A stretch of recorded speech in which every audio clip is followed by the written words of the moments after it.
Ассаламу алейкум Ларми Нохчи, добро пожаловать на стрим, дорогие друзья, не забудьте, кто не подписался, подписаться и ставить лайки. Баркал, спасибо всем.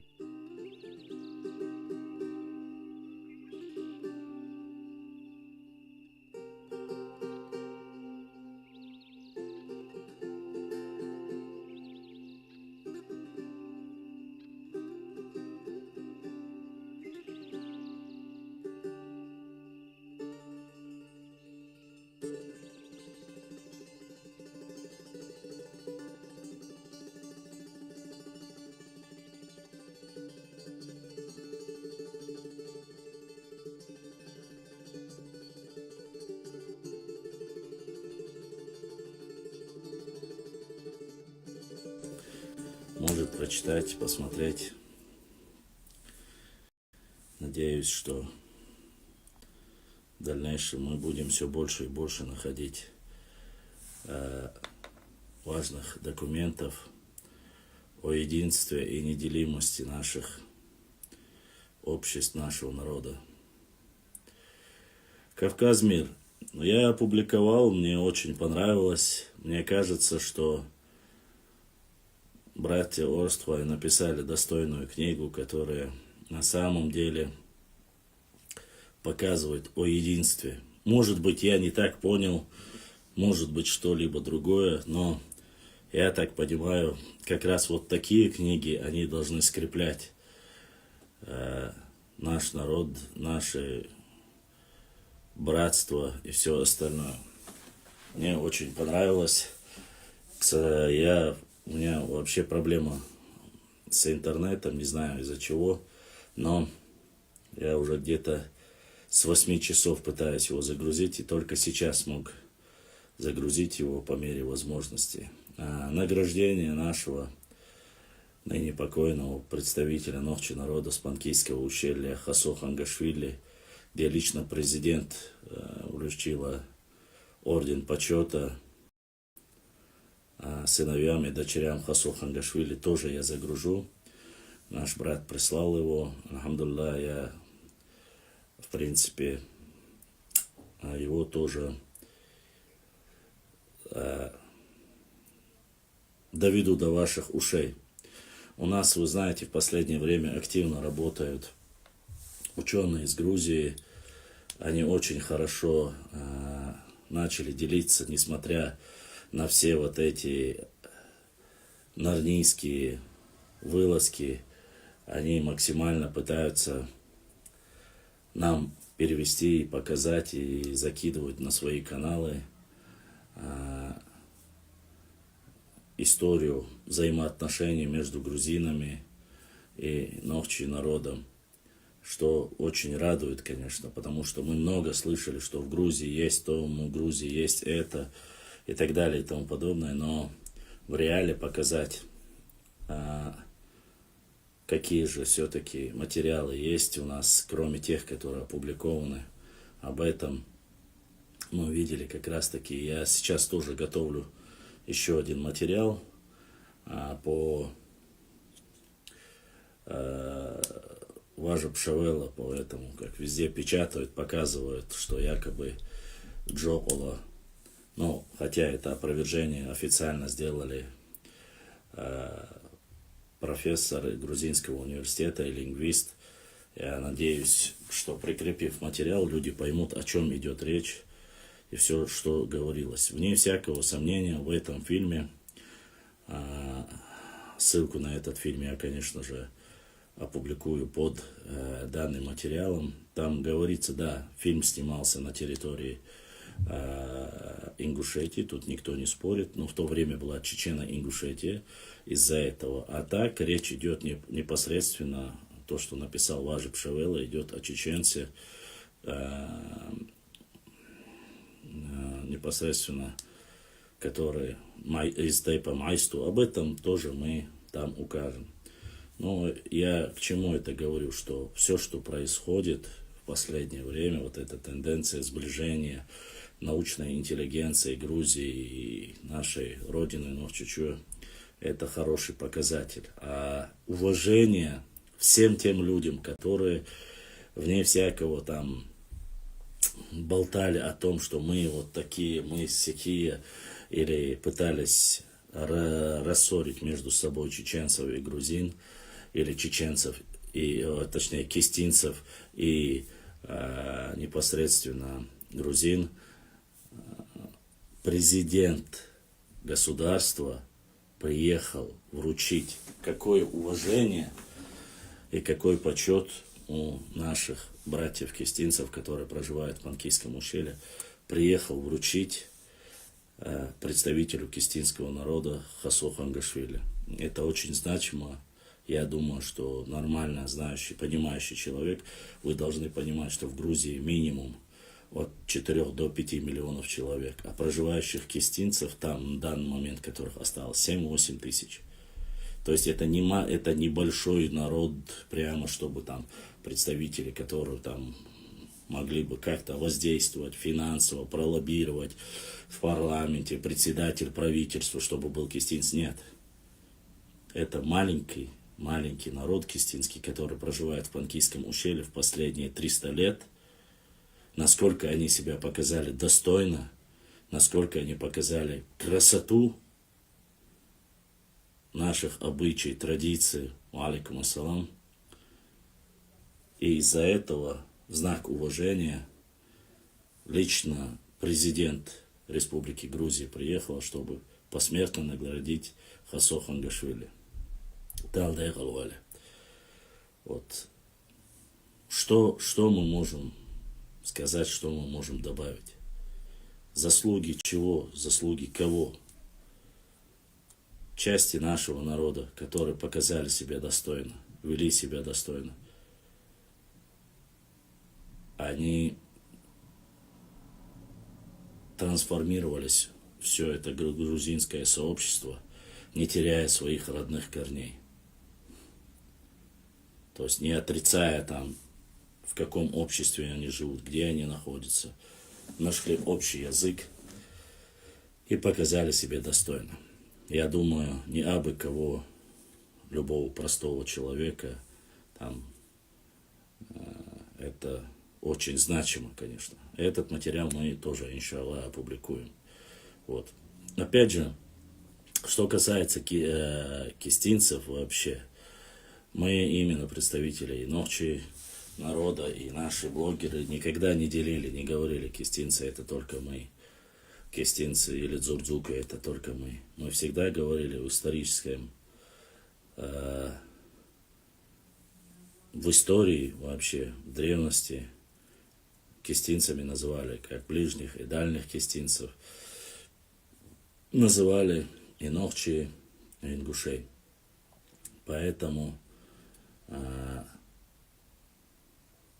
не будем сейчас отграждать или говорить, что это только наше, это было бы неверно.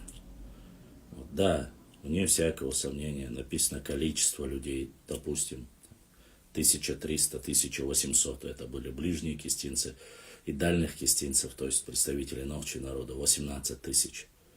Вот. Что, конечно, говорит и в то время, и сейчас, и что это имя как раз-таки с тех пор кистинцы сохранили за собой представители нашего народа, которые проживают в Ахметовском районе Грузии.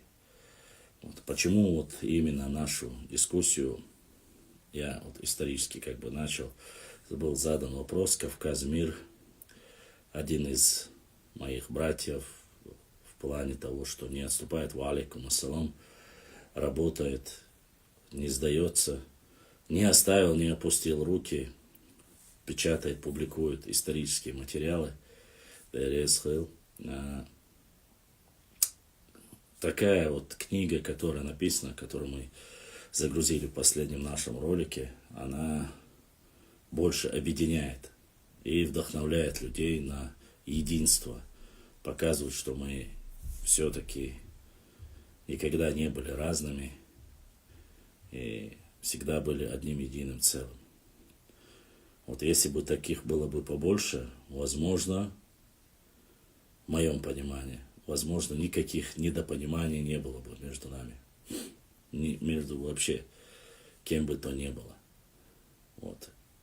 Да, конечно, это исключение или хорошее исключение. Допустим,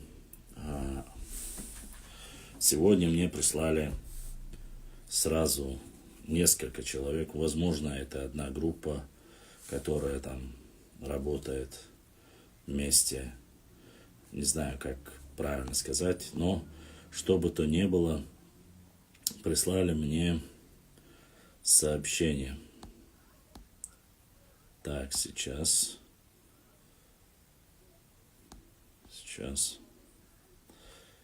Я зачитаю. Мне его еще много раз присылали, еще до того. И я на него отвечал. Я хочу еще раз ответить на этот непосредственно материал. Так, вот он. Это пишет некий, я так понимаю, это YouTube канал. Комментарий, да, наш один из нарнийцев под ником Галга-1, тот старый ник заблокировали. И вот комментарий. Уставлять его сейчас туда не буду, но вся нынешняя Чечня – это исконная территория ингушей. Достаточно посмотреть на карту 1856 года Гелии-Ингушетии, изданную самым авторитетным в то время в мире картографическим изданием Джей Колтон в Нью-Йорке. Никакой великой, маленькой буквы, Чечни, дефис, Нохчичуэ, дефис, Нагайчуэ нет на карте.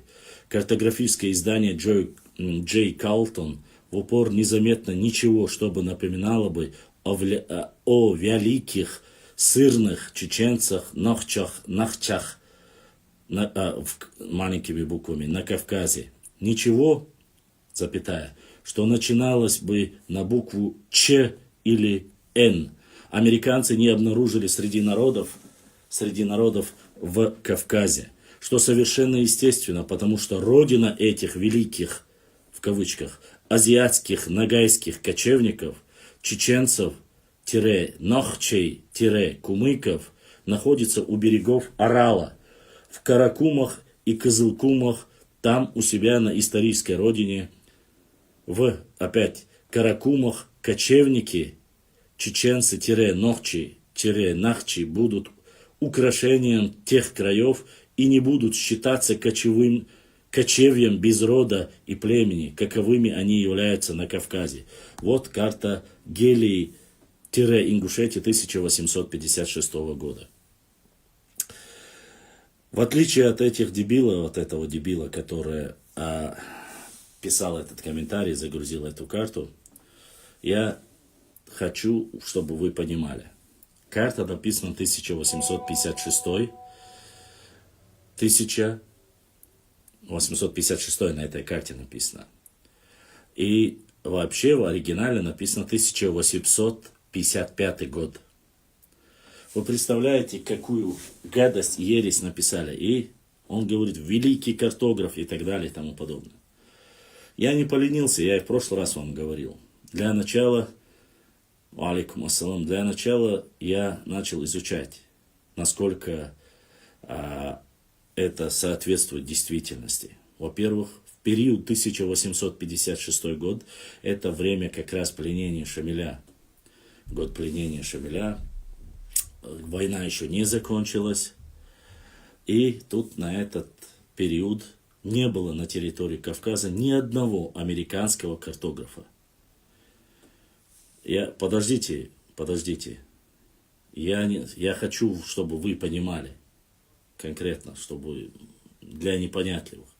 И кто-нибудь, когда пришлют эту карту, вы можете сослаться на это видео. Во-первых, заходим в историю того периода, 1859-1860. Что же происходит на самом деле в Соединенных Штатах Америки? Идет война, это время выборов первого президента Абрахама Линкольна, если я не ошибаюсь.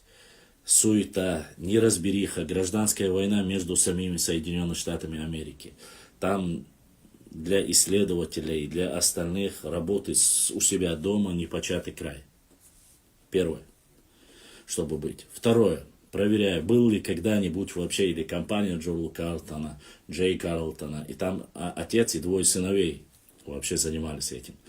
А эти карты, они были декоративные, то есть как картины, рисовали эти карты. Захожу, проверяю. Никогда ни один из этих представителей не был ни на Кавказе, в том числе о Чечне вообще речи быть не может. То есть ни о какой великой Гелии-Ингушетии вообще речи быть не может. Я вам поясню. Во-вторых, что же написано на этой карте? Это единственная карта, которую все упоминают, которая ссылается именно в таком формате. Смотрю, карта называется Турция-Азия за Кавказских провинциях. Так примерно карта называется. Эта карта на самом деле 1855 года. В период 1855 года на Кавказе войну ведет Российская империя. Там есть ученые императорского величия, которые были, начиная с начала 19 века, и уже в этот период эта территория прекрасно известна всем, и были и картографы, и историки, и все знали прекрасно горы, ландшафты, все знали касаемо Чечни. И ни один из этих картографов, ни один из тех, кто реально был здесь, военных генералов, Борятинский, и остальные, и Ермолов, ни один никогда не писал ни о какой Гелии или Гелхастана. Я вам поясню, почему, чтобы это было понятно. И само собой, чтобы в тот период здесь работали американцы или существовало государство Гелия, как называется, да? Валикум ассалам. В любом случае об этом должны были бы написать хоть кто-то для нормального человека, который занимается историей, географией, картами. Должны понимать, для того, чтобы проверить информацию, должна быть параллельно 1, 2, 3 то есть источника, которые могли бы подтвердить эту данную информацию. Или же указать, что это единственная версия только от единственного человека.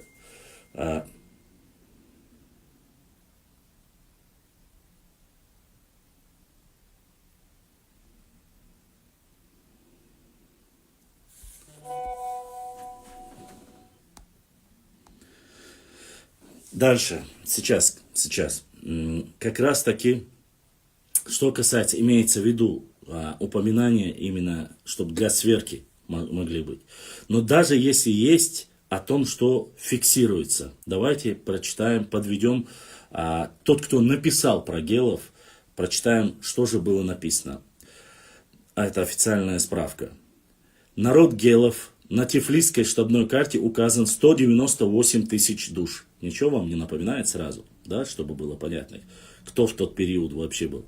Но это утверждение может быть слишком сильным, завышенным, если я сравню его с западными источниками. Тем не менее, отчеты, которые я получил от туземцев, в значительной степени совпадают. Согласно с этим, ингуши, из них 11 тысяч душ, карабулаки, из них 15 тысяч душ, галгаи, из них 8 тысяч душ, кисты 38 тысяч душ, горные чеченцы, из них 30 тысяч душ, равнинные чеченцы 86 тысяч душ, всего 188 тысяч душ. Карл Генрих Эмиль Кох, Reis durch Russland, nicht den Kavkasen, Isthmus in den Jahren 1836, 1837, 1838. Карл Генрих Эмиль Кох, 1809, 1879. Немецкий путешественник, ботаник, считается одним из основателей дендрологии. Вот официальное. То есть перечисление вот этих всех материалов, 189, 190 тысяч на тот период, который были, это перечисление как раз таки, речь идет о территории, где проживали чеченцы, везде отмечено, чтобы было понятно вам и известно. Но опять же, факты первое, что он никогда сам Карлтон не был. Второй факт, о том, что он написанный или распространенный по ходу того периода, когда идет на Кавказе война, когда и существует имамат имама Шамиля, где вы видели, хоть на одной карте написано было, что существует какой-то Гелхастан или Гелия. Но, однако, я хочу подвести небольшой момент, историческую справку. Насколько я знаю, кабардинцы, то бишь адыгеи, черкесы, в тот период мне несколько раз присылали, когда я публиковал, вы помните, да, когда собирались там, высказывались недовольное свое мнение, высказывали, что есть некое представитель на этой карте, оппозиция или митингуш, или как, я не знаю, но один из них высказывал, что было государство Гелхастан и показывал карту, захватывая пол Кабарды, всю Чечню и так далее и тому подобное. Когда я это опубликовал, этот видеоролик о великом Гелхастане, мне написали адыги, черкесы, и сказали, что на самом деле название Гелия, Гелхастан, что это государство было, и оно существовало, и оно было у кабардинцев. И примерная граница их по Малую Кабарду, то есть еще в то время существовала Малая Кабарда, да, вы знаете, что карту, которую я опубликовал по 1936, 37, 38 года, это вплоть до Ассы доходили, и вверх в ту сторону уходила земля чеченцев, а сверху было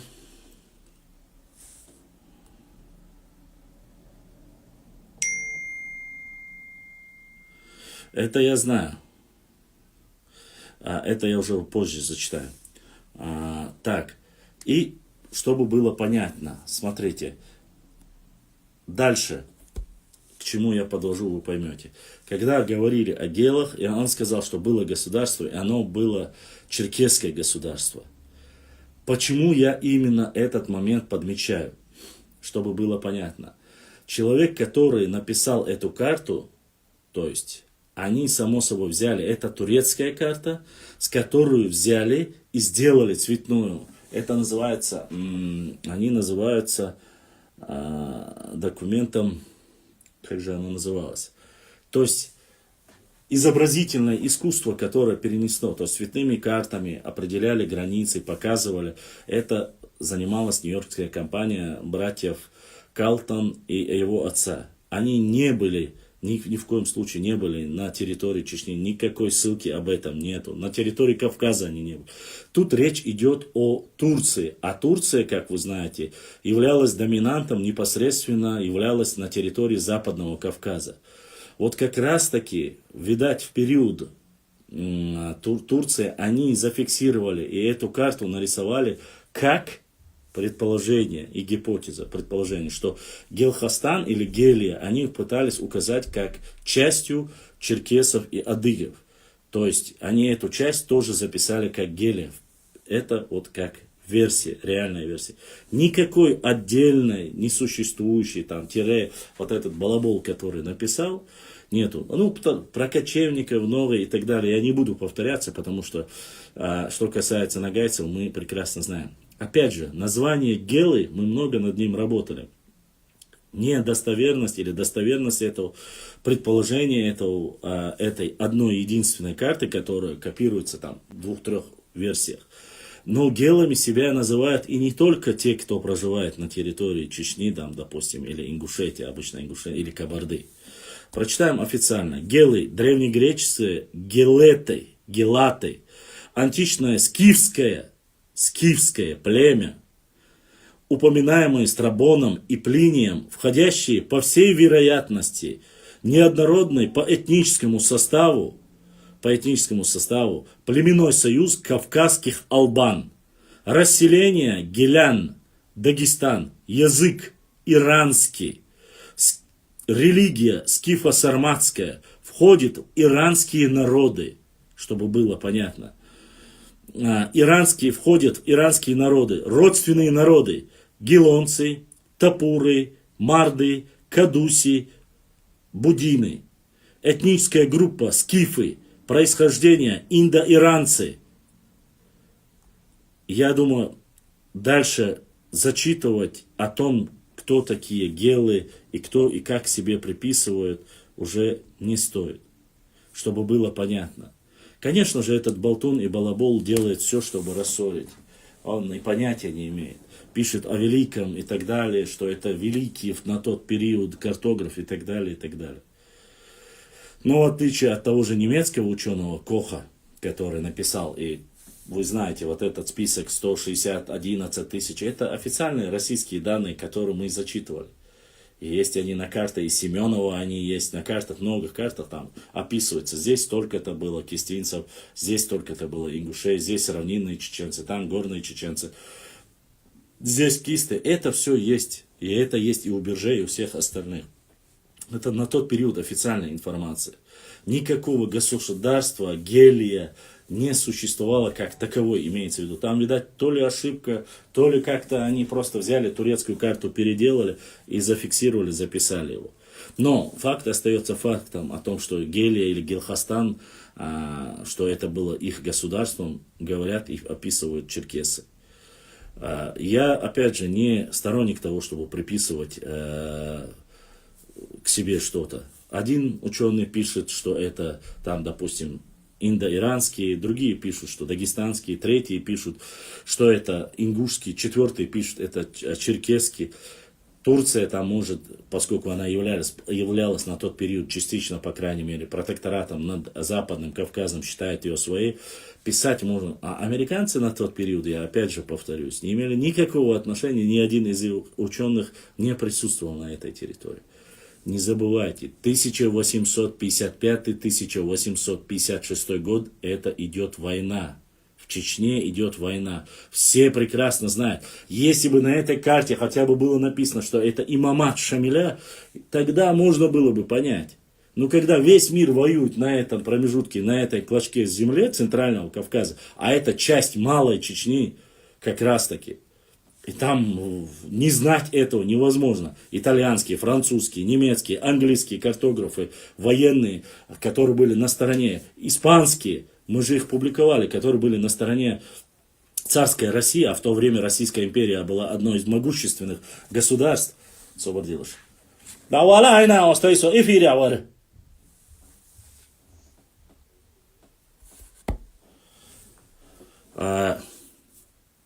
Не знать или там писать о каком-то великом гелии, геланце и так далее и тому подобное, не знать об этом невозможно было.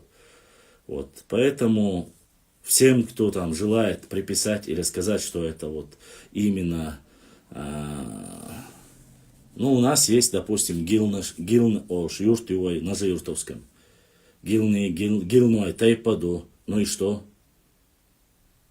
Галай, Тайпаду, Гилной, Тайпаду. Почему это не могут быть Тайп Гилной? Почему это не могут быть Тайп Галай? Почему обязательно это должны быть кто-либо другие? Вот я задаюсь простым элементарным вопросом. Если начинается на букву Г, это все прописываем к одному, то уж извините. Нигде не указано это. А придумывать и притягивать то же самое с гаргарейцами. Мало того, что мы говорим гаргарейцы, это мы и так далее и тому подобное. Но есть прямые потомки лезгинов, которые говорят, удины, которые говорят, что это они гаргарейцы. Понимаете? Вот о чем я говорю. Может быть это Галай, может быть это Гилнуай. У нас есть Гилнуай, Тайп, Гилн Юрта, Юсугалцевельна. И это единственная карта, с которой копируют. Единственная карта. Есть в черно-белом варианте, опять же, в такой же репродукции есть это. Все. Нету никаких корней, кто написал, кто исследовал, ничего нету. Есть написано, что это американская карта, что она напечатана в Америке, что она называется Турция, Азия и Кавказские там провинции, это как-то называется. Все, больше ничего об этом нету.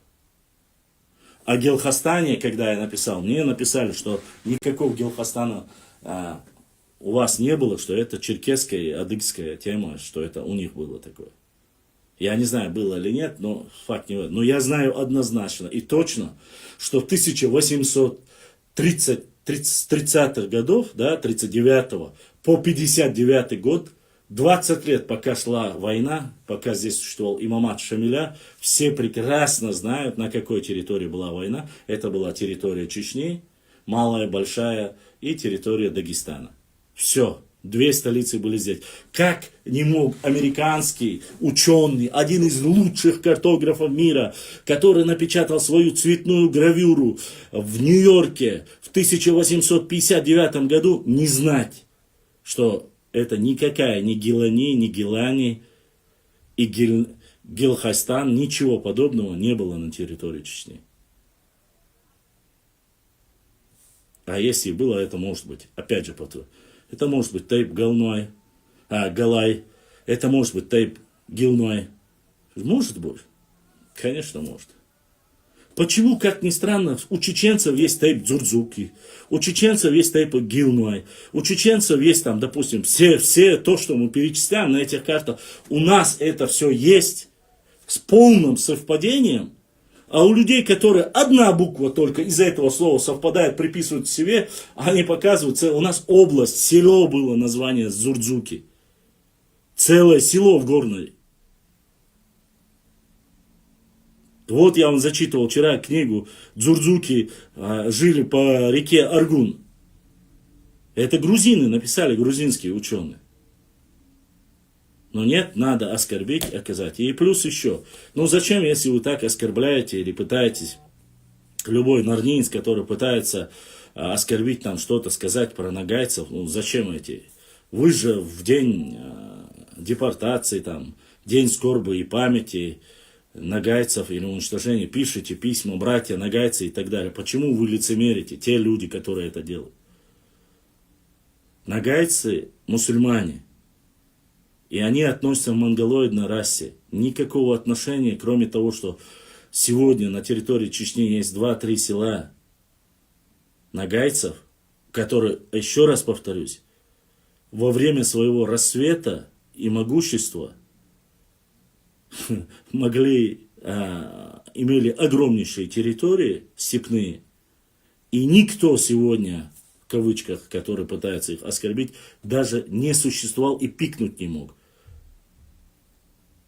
Сегодня у них, к сожалению, их не так много, разобщены, очень маленькие, но они мусульмане, они братья. В Чечне они есть, живут компактно, никто их не ушумляет, никто их не притесняет. У них свои селения, свой язык, все, никто им ничего не... Они четко влились и живут на территории Новчечуя, Чеченской Республики. И многие занимают высокие посты и работают. Никаких проблем с этим нету. У нас нету ни оскорбления ни к нагайцам, ни к лезгинам, никому нету. И мы не оскорбляем их. Если говорить об истории, зачем писать вот эти писульки, там, объединяя чеченцев там, или нагайцев и так далее и тому подобное. Потому что на самом деле человек, который имеет хотя бы маломальское мужество, я знаю, что этот человек никогда это не скажет в лицо и нагайцу, а уж тем более не скажет это представителю чеченского народа. Почему в лицо? Потому что сзади, за разными аватарками, за всем этим пустословием, конечно, можно писать все, что угодно. И показывать свое мнимое мужество и так далее и тому подобное.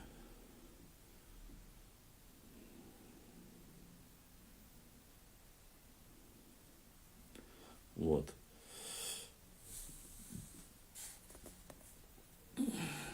Никогда нагайцы не говорят, что они чеченцы. Никогда. Никогда они не говорят. И дело не в том, что говорят, не говорят. И они сравнивают, они прекрасно знают, кто такие нагайцы. На чеченском языке они новые. А у нас есть... Если мы берем на «не» все, но есть норвежцы, мы же не говорим, что они чеченцы. Да? Нигерийцы есть, неандертальцы есть, немцы есть. Давайте все буквы «не», которые есть, мы их будем приписывать к чеченцам. Вот. Про Ноев ковчег я вам сказал. И еще раз повторюсь.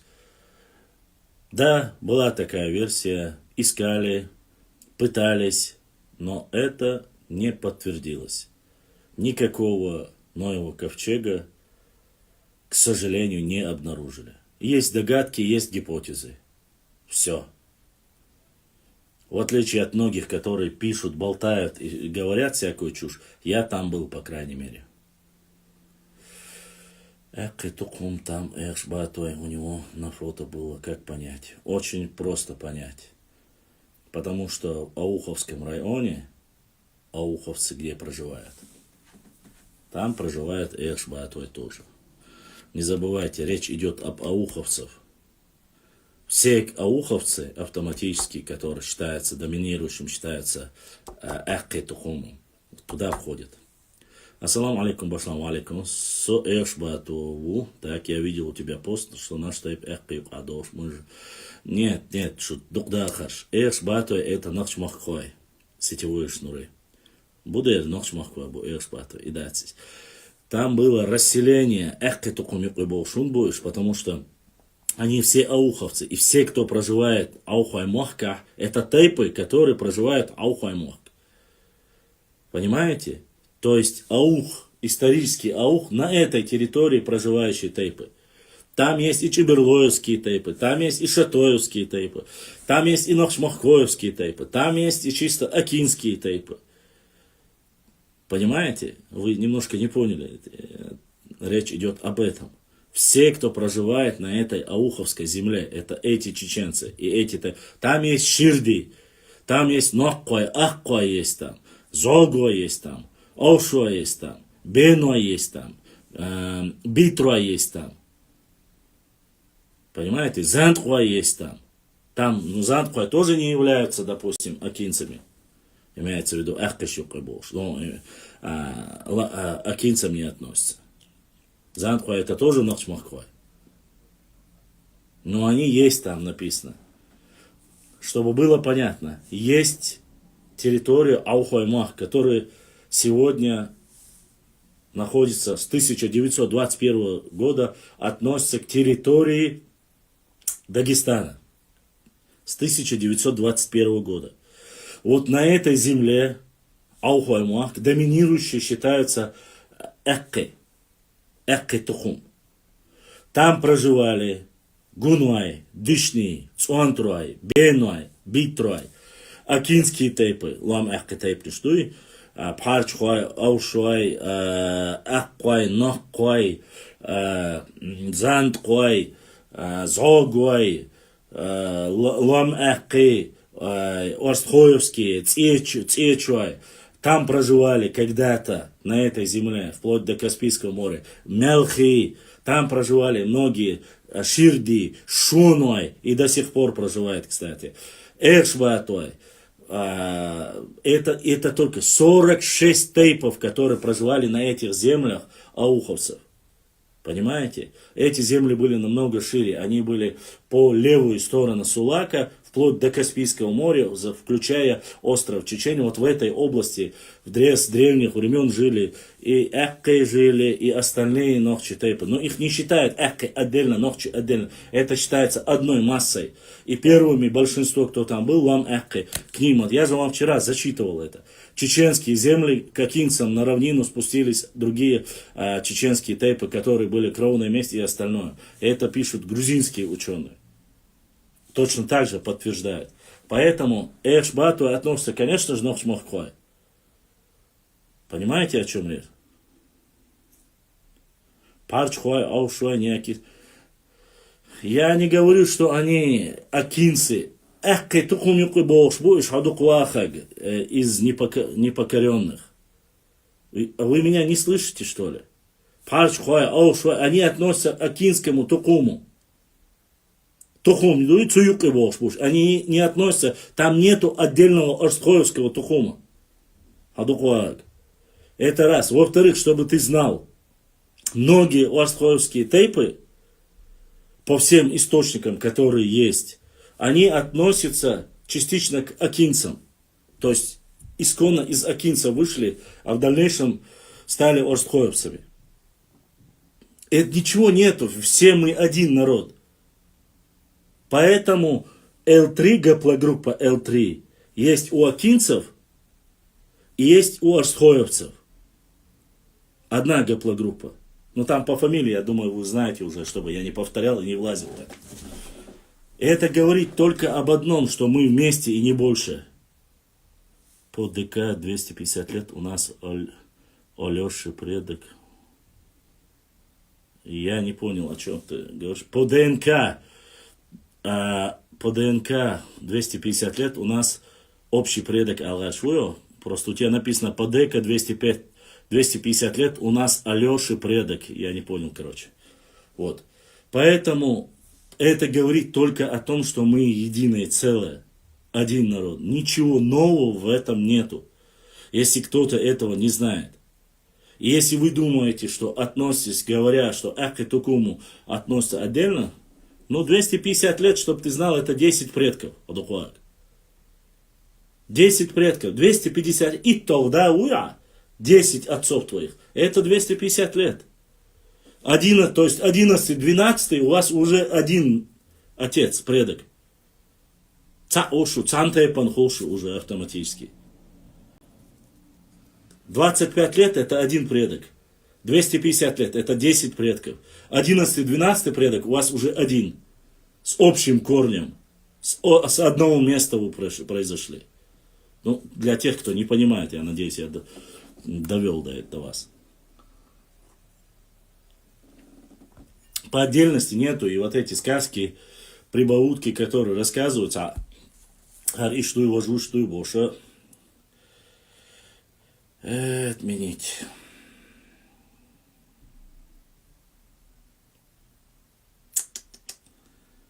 Да, хакс валила, да, хакс.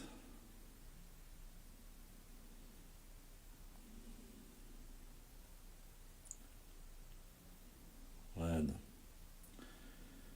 Это так нет.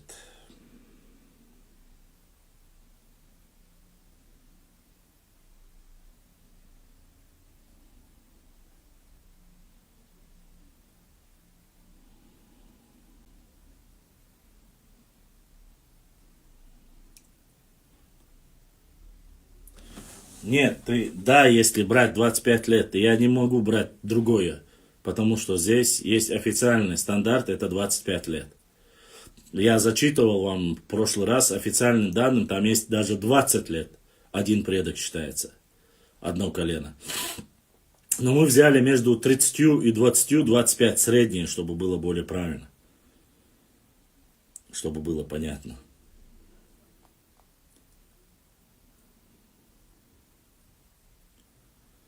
Так.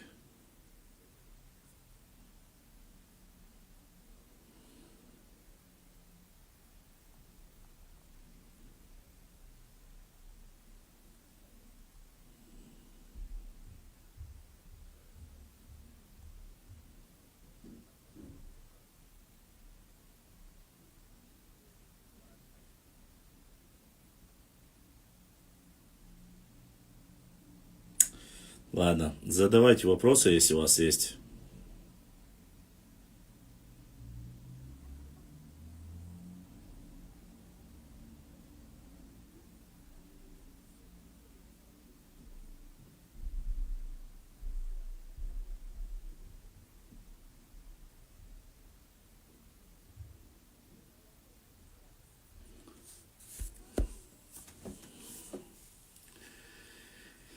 Так.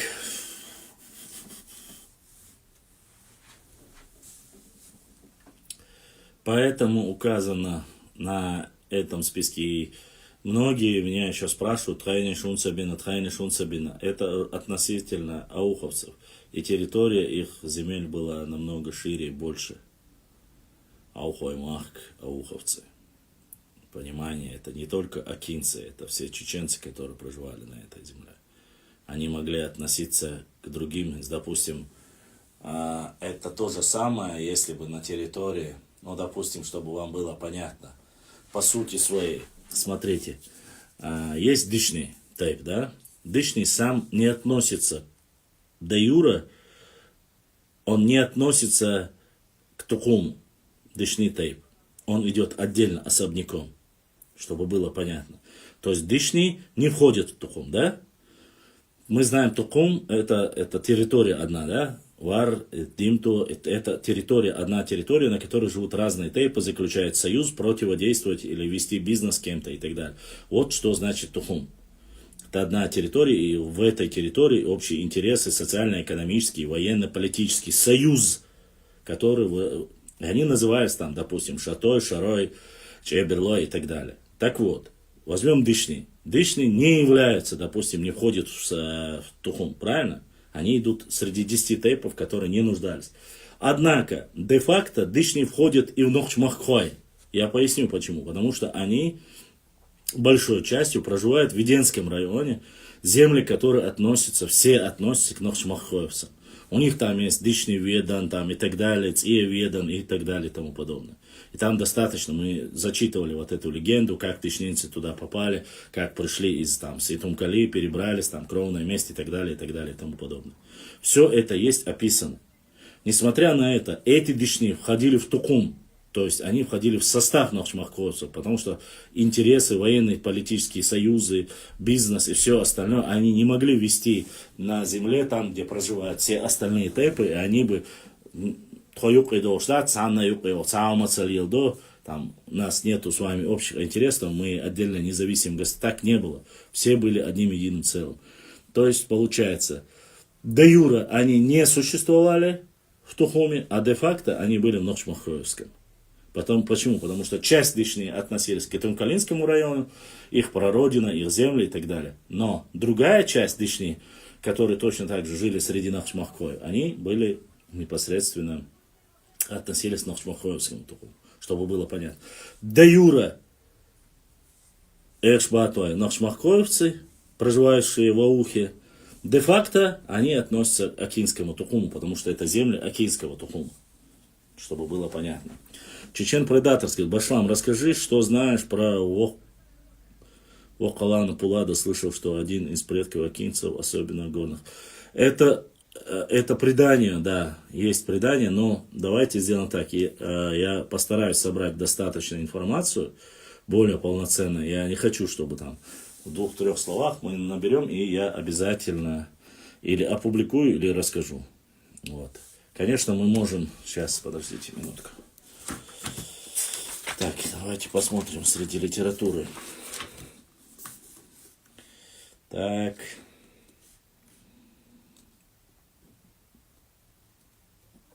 Здесь, конечно... Так, все делаешь. Так. Пулада. Волк. Дорогие друзья, не забудьте ставить лайки и подписаться на канал, кто еще не подписался. Так. Баркал, всем спасибо. Поляна девушек, поляна гранат. Я хотел посмотреть, здесь есть ли селений. Древние жители Чечни.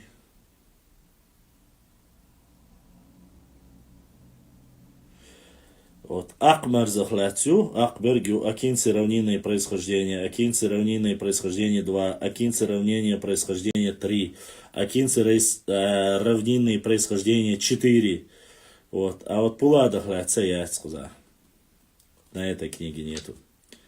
Хотя здесь есть Баулой, Барой, Белгтой, Эхкинборз, Биноевские предания, Бугорой, Буни, Валерик, Варанда 1, Варанда 2, Вашандрой, Гордлой, Даттых, Энген, Гордлой, Гаттенкал, Герзель, Гейсикам, Чинахи, Гунуай 2, Гунуай 3, Жим, Калаку, Зандак, Земля за красавицу 1, Земля за красавицу 2, Земля за красавицу 3, Истису, Какадуай, Карабулаки, Курчалой, Ляч, это все они, я даже сейчас Мискиты, Сегунты, Туртур Котар, Давлитби Котар, Шамхал Бирды, Мялхиста, Цойбхайда, о происхождении Икальче, Натерич, Нашха, Хилах, Пхерти, Нихлай, Нагай Мирза Юрт, Нохкелвай, Оки Аки, Парсиной, Пожах, Перлинг, Садой, Сандха, Серблой, Лешкрой, Сеттой, Тойзюнт, Эрлой, предание, Киртбауниш, 1, 2, 3, 4, 5 и так далее, до 6. Горо, Никар, Пешбас, Ушн, Терлойбог, Тундхуай, Холандоевцы, Харчоевцы, предание. Происхождение башни Дугутли, Хакарой, Харсиной, Хатуни, Хачарой, Химой, Цечуай и Мелхи, Цонтаровские предания, Кастеки, Окуюр, Чентийские предания, 1, 2, 3, 4. Установлены границы между обществами Чинхи и Ченти, 5. Чеберлой, 1. Как Чеберло забрал местечко Бархате, 3. Чермоевские предания, Чечен Аул, Чохой, Шорой, Шарой, Хакмадой, Шуани, Ялхоймах, Геляны, Гильдеген, Шуани, Малые, Эрстаншхой, Эрсной, героические предания, Ахмад Автуринский, славное имя Ахмед Автуринский, автор Ахмад с волчьими глазами, автор Ахмед и Казак, благородство, Бало, Бейбулах Таймиев, Шамхал Тарковский, Бершейх, Беймерс Гехинский, Борз Мухаммад, Ваха Умар, Венек Сансулды, гибель 7 нартостроевцев, Дуда Исмаилович, Очхой Мартановский, Дуда Исмаилович, не хвастались сделанным.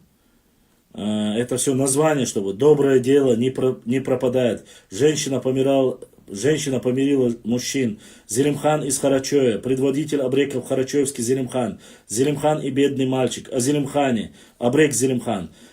И Топа Чермоев, Надежда, Идик Храбрый, и Черхо. Как девушка обманула разбойников. Как чеченцы присоединились к России.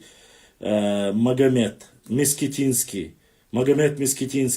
Малсег Назрановский, Саадулла Гехинский, Мержуай Казилг, Место Алда, Нарт Орстхой Сайд, Нарты из Герменчука, Находчивые братья, Николаевское предание, Нагай Мирза, Орстхоевец, Нохчу, Орстхоевец, Галга, Победа Хойцев, почитание гостей, Саабдулла Наиб Шамиля, сражение с галгаевцами, Сурхо Адиев, сын должен быть достойным своих родителей, Тавлинские папахи, Таймарзай, дочь Малы, 3 брата, Турпал Тырмала, Ференги, горные акинские предания, Перинги. Кстати, к Перингам относятся и некоторые цадахройцы, то есть не все цадахрой относятся, как вы думаете, к одному отцу.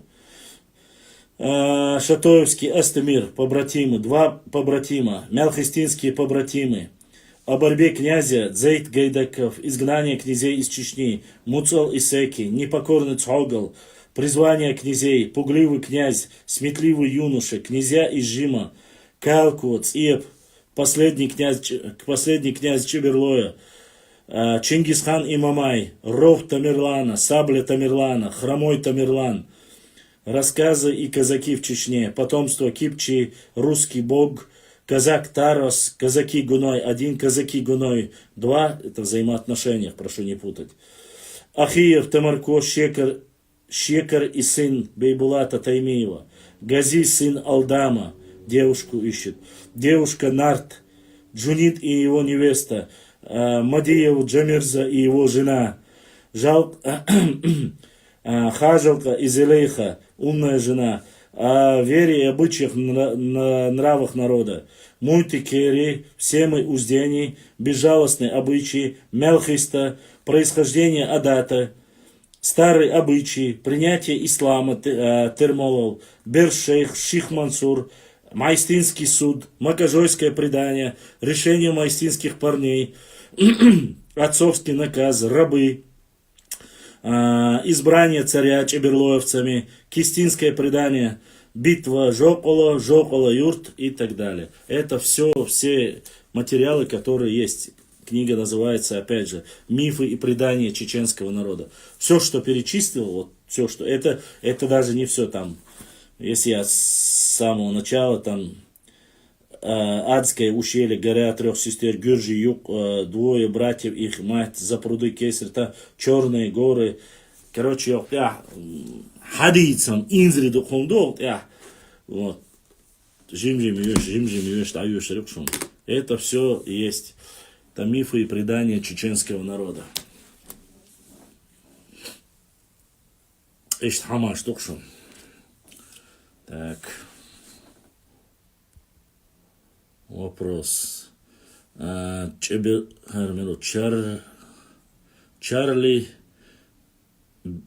Бешеный. Ассаламу алейкум, башлам. Ва алейкум ассаламу рахматуллахи ва баракату. И книгам чего хазил шухтердуба. Арно, это только одна из частей. Юишо, я очкой мартанер, вошо. Таборзюк очкой мартанер. Доут мартанер, таборзюк войнёш. Цуя анши. Шижайн дуэга, иш мифы и предания чеченского народа Альора. Шаик была региональная общественная организация, культурно-просветительский центр, доктор философских наук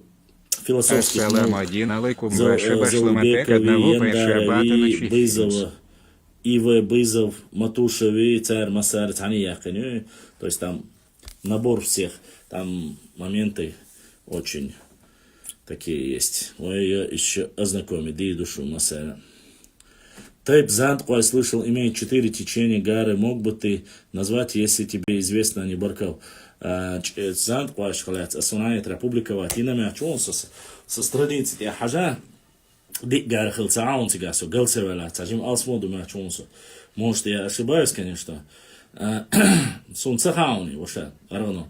Интернет, что я там 2 части. В 2 частях он.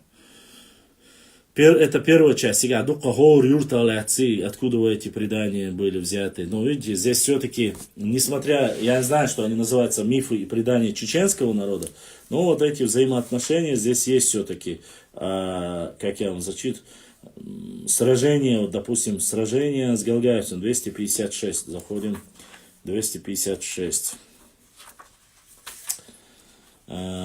Мержуай Кезил, допустим, Мержуай, что он больше уарствует, маба суна предание, ок, я деттих бух ошо сметига.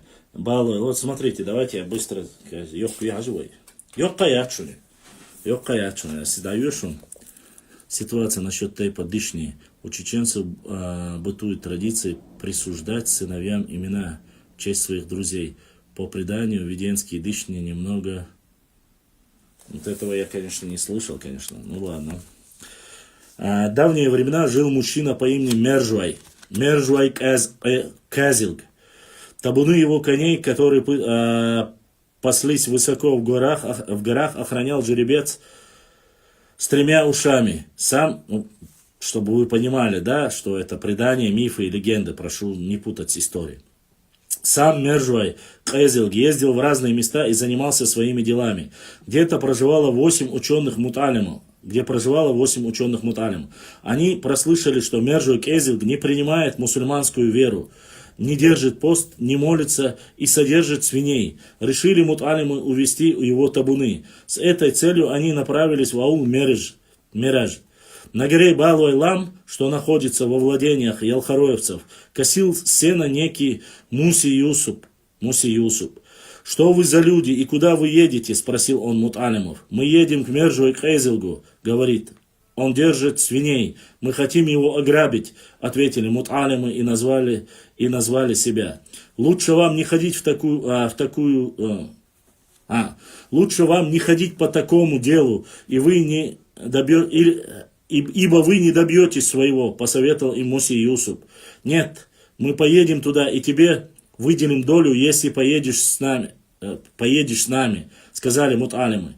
«Я не поеду и вам не советую», – с сомнением ответил Муси Юсуп. Муталимы настаивали, воткнув свою косу, за ними все же поехал и Муси Юсуп. Доехали до аула Деттихбух, где проживал Мержуай Казилг. В селе стояло веселье, танцевали девушки и юноши, играла зурна. Казилг был отлучки. Муталимы присоединились к веселящимся. Поговорив с ними о том, о сём, повеселившись немножко, муталимы решили взяться за дело. Среди веселящихся они приметили девушку по имени Мержуай Залиха, за которой, как им было известно, ухаживал Мержуай Казилг. Муталимы поднялись в горы, чтобы угнать табун. С ними в бой вступил треухий жеребец. Они убили его, погнали табун и пленили Мержу и Зелейху. Вскоре Эзелг вернулся домой. Он и брат Мержу и Зелейха, он и брат Мержу и Зелейхи помчались в погоню. Они нагнали грабителей, когда те подъезжали к аулу Даттых. Разгорелся бой. Поняв, что они будут биты, грабители попытались убежать, но Мержуэк Эзелг и его товарищ никого не упустили, всех перебили, а с ними заодно убили и Мусе Юсупа. Все, что они награбили, Мержуэк Эзелг и его товарищи вернули домой. Рассказ этот написан, это предание, героическое предание. Все, что они награбили, в 1973 году рассказал Мурцал Мусиевич Мержоев, 1900 года житель селения Бумтар, Цуязенер, Записали его вот так, вот, как вы знаете. Иштум что, язен, трехухий конь и так далее и тому подобное, я не знаю. Предание есть предание, это мифы, сказки и так далее. Так что такие вещи здесь есть, просто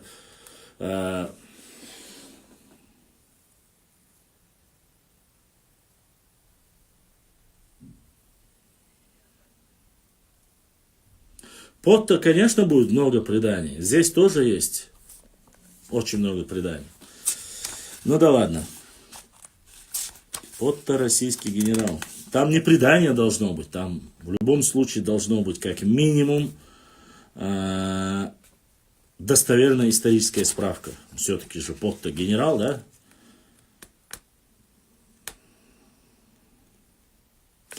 Да.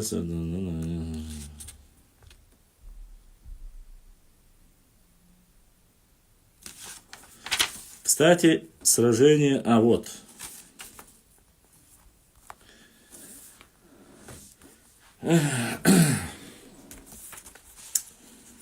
Я думаю, что это предание вы слышали и в другую шайку.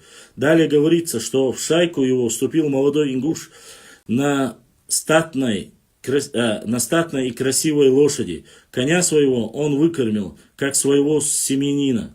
Возвращался ли домой с поздней вечеринки, он не ложился спать, не давший коню получурека. Приходил ли с работы, часть половины ему пищи удалял коню. Шайка пустилась в Чечню, поведав о том, и чеченцы тоже собрались ночью, окружили врагов и на рассвете вступили в бой. Уже большая часть галгайцев была истреблена. Под вожаком пала лошадь. Увидев молодого ингуша на лихом коне, вождь сказал ему: «Дай мне сесть на твоего коня, я прогоню этих робких чеченцев. Они, как скворцы от ястреба, разлетятся в стороны от руки моей. Мы же со славою и добычей вернемся домой». «Нет, — сказал ингуш, — тебе не безызвестно, как я выкормил его. Я лишил себя наполовину своей пищи, чтобы в черный день он выручил меня из беды. Теперь настал этот роковой час. Делай, как знаешь, а я вернусь домой вестником нашего несчастья». Сказал это, он невредимо проскакал сквозь ряды чеченцев, осыпаемый градом пуль из ружей. Шайка была истреблена, и у ингуша пропала охота тревожить чеченцев. Это Тифлис, 1872 год, выпуск 4, страница 59. Вот. Здесь вот такая вот сражение галгаевцев называется. Это геройские предания. Здесь есть дальше. Так, Ади Сурхо. Многие просили у меня как раз про Адин Сурху рассказать. Вот давайте посмотрим, что же здесь говорится про Адин Сурху. Так. Подождите, и сегодня у нас есть первый донейшн. Брат, ассаламу алейкум, ваша башлам, от Эхшбатуай, задонатили. Эхшбатуай, братья с Ютуба задонатили. Эхшбатуай, ДРС, Хилдал, Духдадуал, Савежи. Шурса вежри нохчи халары до совна тайпан вежри до дал си до шу дал дух дахто. Булдиснак эзашка соудолетил. Первый донейшн и сегодня ведет ютубовская братва. 1-0, как говорится. Дальше. Когда Ади Сурхо убил князя Мусоста и разделил среди людей его земли, имя его стало известным повсюду. Он стал настолько знаменит, что 30 мужчинам из чеченцев и ингушей захотелось поехать к нему. Не понял я, правда. 30 мужчинам из чеченцев и ингушей захотелось поехать к нему. Когда они приехали, Сурхо хозяйничал у себя во дворе. Он убирал навоз. На голове у него была крестьянская шапочка. Одет он был в латаную рабочую одежду. Штанины его брюк были засучены до колен. Ростом Сурхо был невысокого.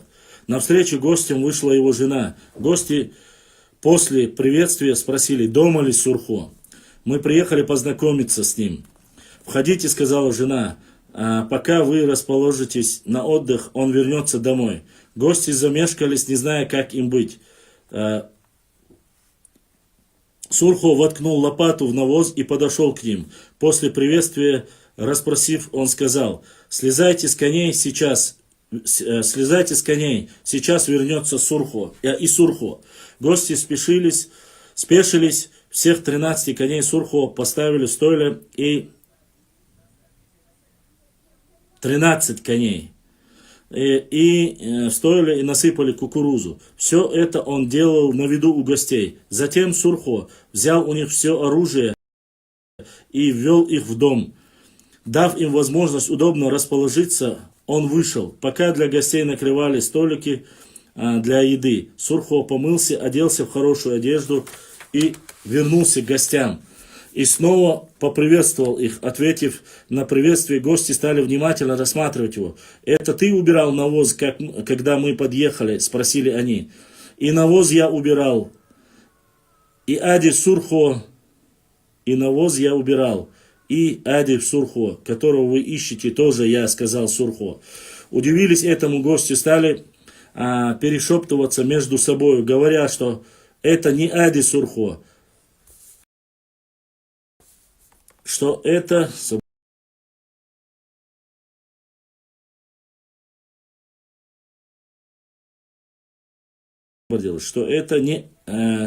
не Ади Сурхо, а наемный пастух, убирающий навоз.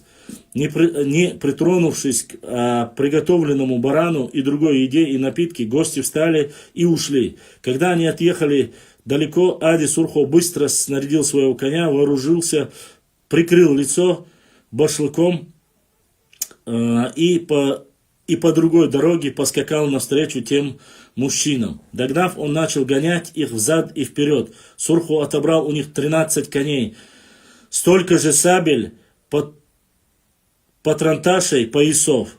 С этой добычей он вернулся домой и снова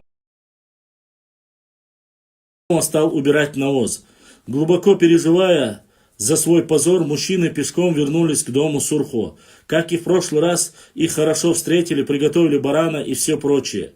Не дотронемся мы до еды, если ты на самом деле Ади Сурхо, сними с нас позор, и лишь потом мы станем есть твой хлеб, сказали они. Тогда повел Сурхо их в прихожую, показал им их оружие и пояса.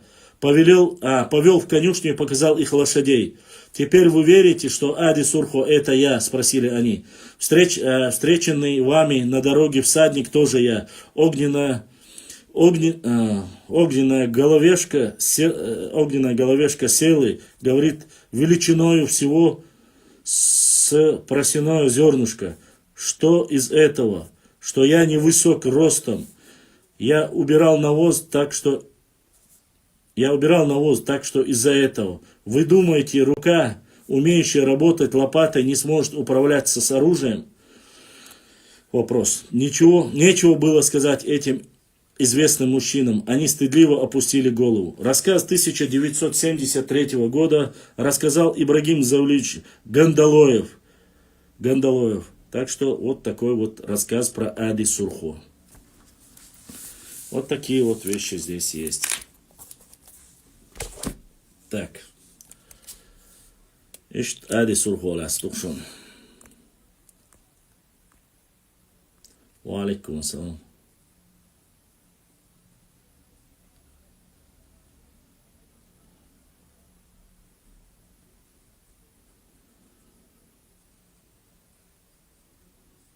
Что касается междоусобицы, конечно, была междоусобица.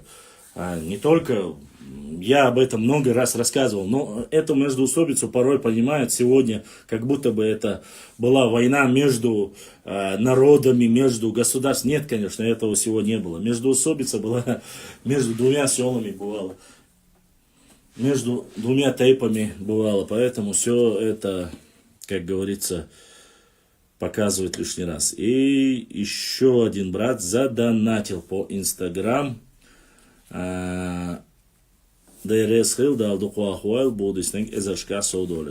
Вот такие вот предания есть и рассказы про Ади Сурхо и других, как говорится.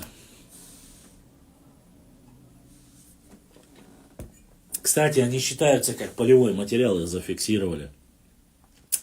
Вот, там про Саадулла Гихинского точно так же героические предания зафиксированы, как он с имамом Шамилем.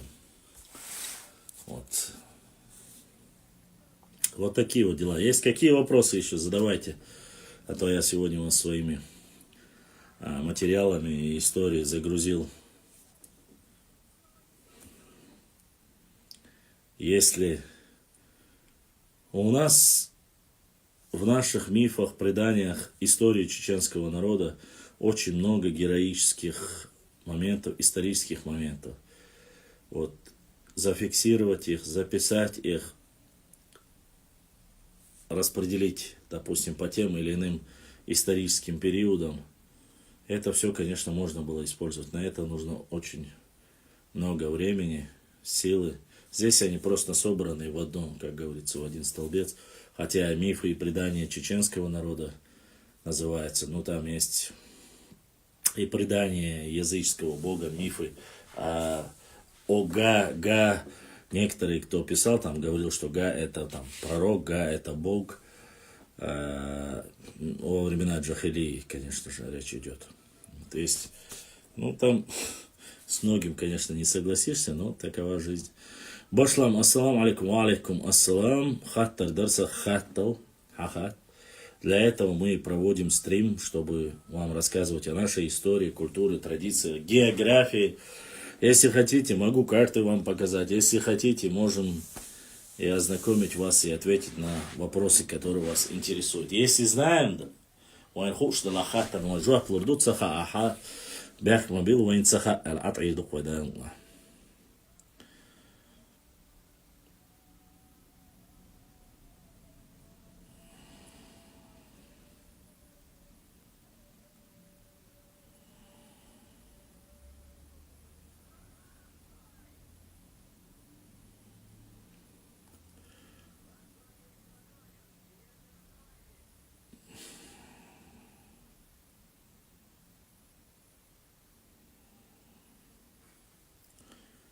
Hoş dolçun o cevapları problem ya çite.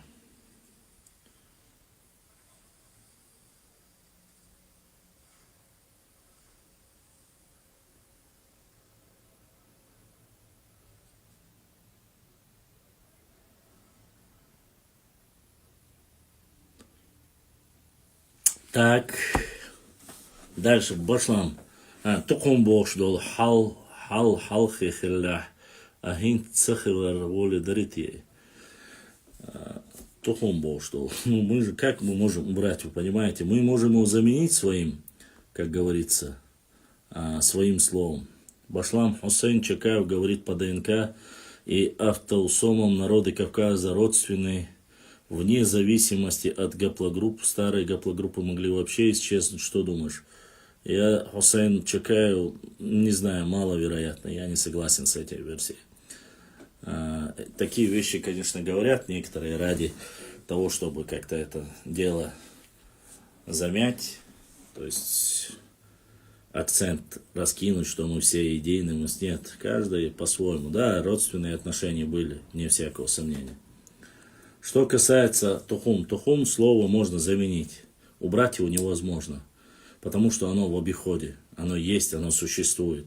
Или Академия должна официально, вот как сейчас мы не чеченская история говорим, Академия наук Чеченской Республики с 2018 года официально ввела в обиход слово, то есть на книгах, исторических книгах, картах, документах можно писать теперь, нужно писать правильно, не чеченские, допустим, история, а нахчийская история. Правильно будет так. Использование этого слова официально введено в оборот. Вот точно так же должны вести этнографы или наша Академия наук сказать, что мы считаем, поскольку это слово перекочевало с Дагестана к нам, а у нас есть синоним этого слова, который называется, там, допустим, вар или дымто, более раннего периода, мы вводим там период, тогда мы будем говорить и все. А так просто сидеть... Мое мнение, если ты спрашиваешь, я давно говорил о том, что нужно избавиться от этого арабского или турецкого слова. Опять же, есть некоторые ученые, которые говорят, что это не мы у них взяли, а они у нас взяли, поскольку наш язык является более древним и более ранним. Как бы такая гипотеза тоже есть. Башлам. Это на ютубе тебе Нохчи фильм задонатил. Я знаю версию, я знаю. Нохчи Фильмс, это мой брат. Кам дюркш дюйцнах и. Кам дюркш дюйцнах. ДНК, это имеешь в виду ДНК? Алихан Шимаев. Алихан Шимаев, худуйцба, кам дюркш. Ты можешь мне объяснить? ДНК? Тейпы? Да нет, ДНК и тейпы нисколько не делят. Ты не забывай, ДНК показывает родство между нами. Потому что, я хочу пояснить небольшое вам пояснение сделать. По нашему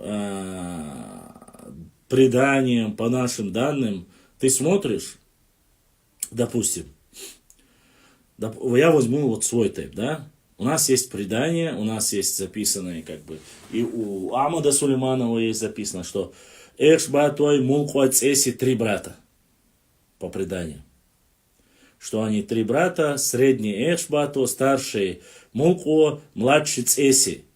Ну, то есть это предание я вам рассказывал, да, что Эшбато Вежрибуш, что вечно Цеси был более таким агрессивным, и в один прекрасный день он дрался, поссорился, старший брат предупреждал, и один день он в гневе хотел его, как бы, полностью наказать, и они ушли, короче, ушли 2 брата. Сейчас я по Тухуму объясню. 2 брата ушли, Цеси и Эшбато. Мулкой остался, а Эшбатой и Цеси ушли. Там где-то он сидел на пахотной земле, там опять же поссорились в гневе, короче, когда дрались, кто-то хотел украсть плуг, и когда дрались, Цеси, короче, убил кого-то, кто хотел украсть плуг.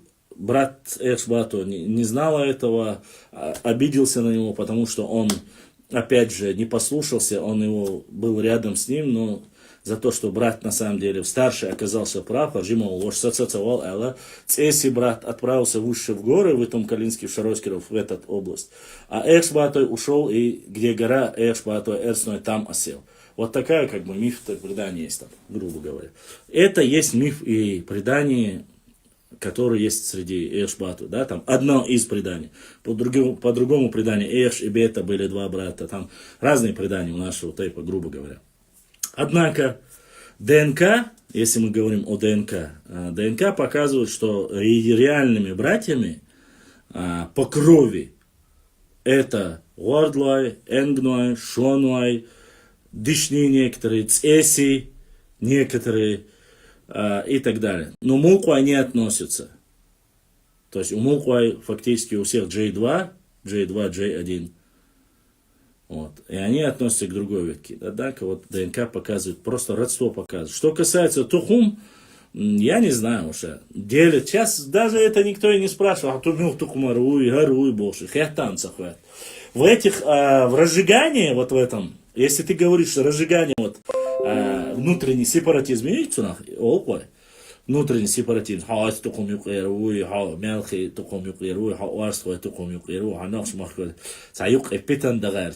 в этом случае, ну, опять же, ну, убери ты это, Хорошо, убери это. Не будет он называться тухумом. Будут называться тейпы. Только тейпы будут, да? Мелкий тейп будет, ирва тейп будет и так далее и тому подобное.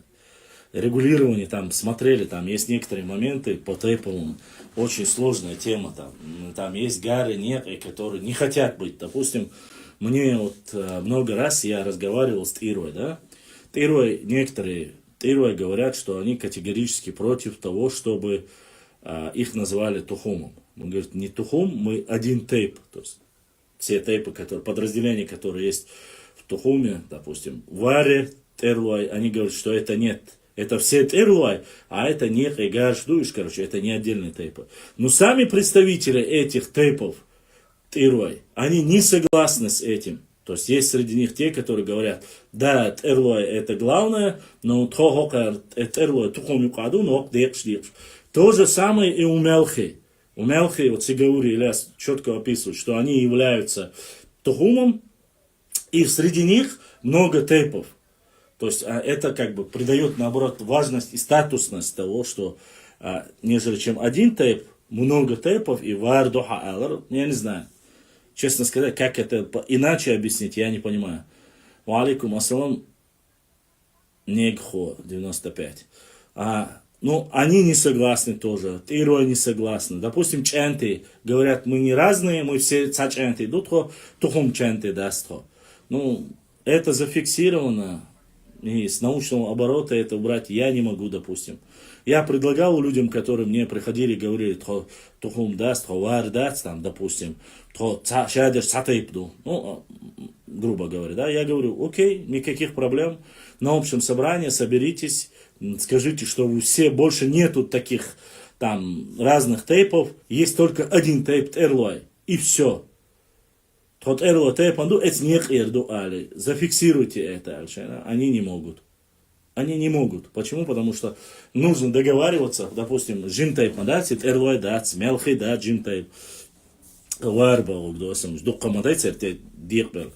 Ну, это как если бы сегодня взять цуантрой и сказать, что вот шу цуантрой ду, шу дукка там, гарниш, если кто-нибудь из них, кто отделился, скажет, цуантруа тухум создать, да его альшемухардар, то же самое. Но они, несмотря на то, что цуантруа, бенуай, гендергнуай, они являются огромными тейпами, они входят в состав этого вара. Делится ли это или нет, я не знаю, честно сказать. Только вот в этом внутреннем сепаратизме делит. Ва алейкум ассалам. Баулай это один из древнейших нахчетейпов. Название происходит от Бау, как жители Баулай, жители башен. Это мне говорит Сантина. Так я и не отрицаю этого. Есть Балуай, есть Баулай. Это два разных тейпа, конечно. Вот так вот.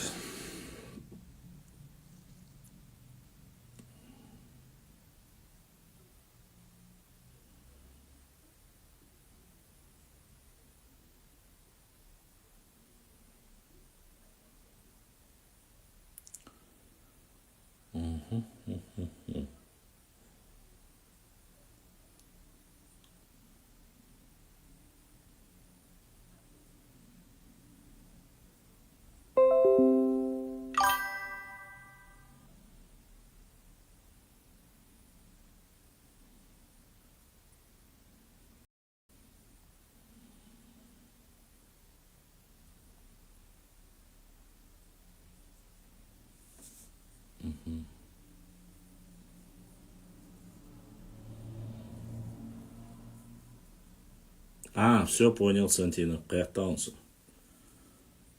Понял, принял, понял.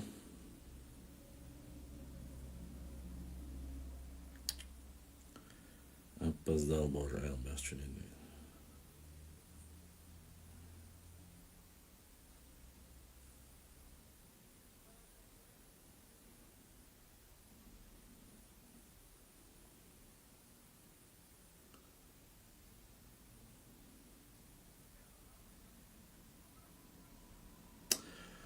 Ибрahim, есть вопросы с Ютуба?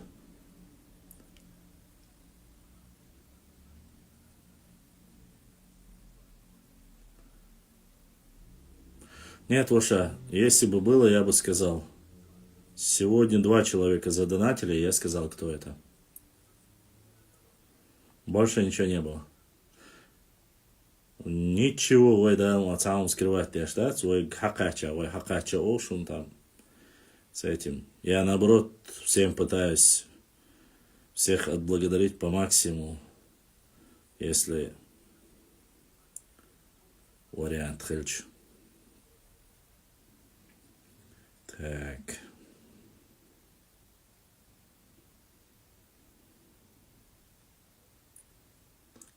Чечен Предаторс. Башлам. Мне наш брат Ислам Ахкай говорил, что Оккан Пулад и его сыновья, предки многих окейнцев еще, он против Галгай сражались. Много их потомков в Чечне и Осетии осели. Ну, возможно. И предание, ссылки и аля скинуть я и там, аж проверить и рюкой достоверность его.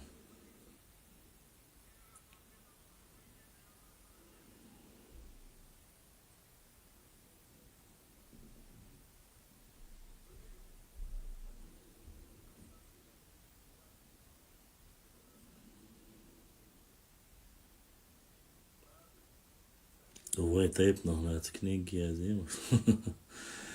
Я бы... Ваша книги я зову, что это дальше ты будешь нуре. Книг баха мока бог бы өшел ноутбукум и целушашусу. Если гоушах я тангасанса и церхила, я сперва книгу, историю нашего народа напишу и обязательно попутно и о нашем тейпе тоже напишу. Вот, поэтому Суацухени вала нагасан, это хила. Все зависит от возможностей. Это я больше цеховой нахчугонджу. Ну, есть написанные книги, конечно. Но их могло бы быть намного больше, конечно, если бы мы работали, как говорится,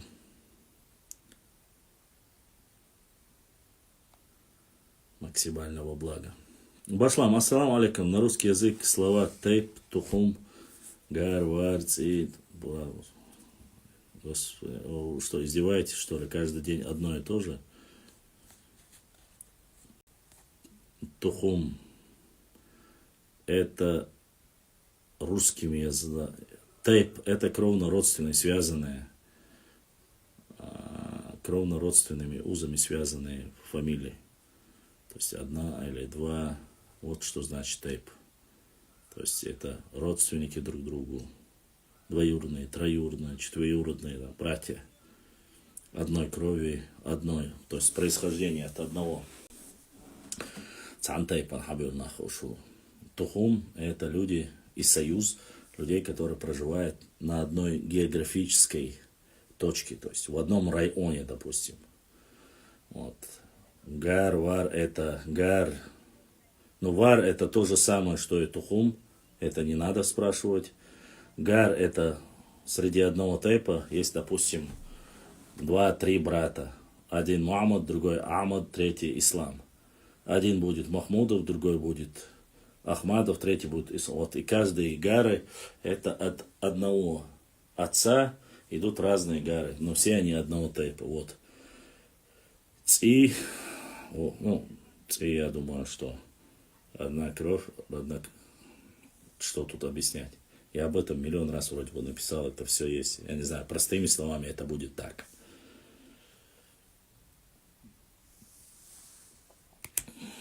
Единокровный ци.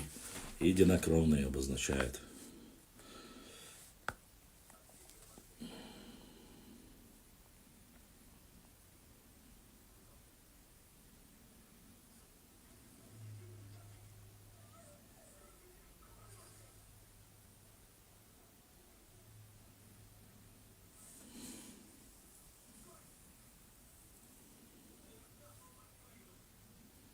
Вот так вот. Хат, спрашивайте или что-нибудь.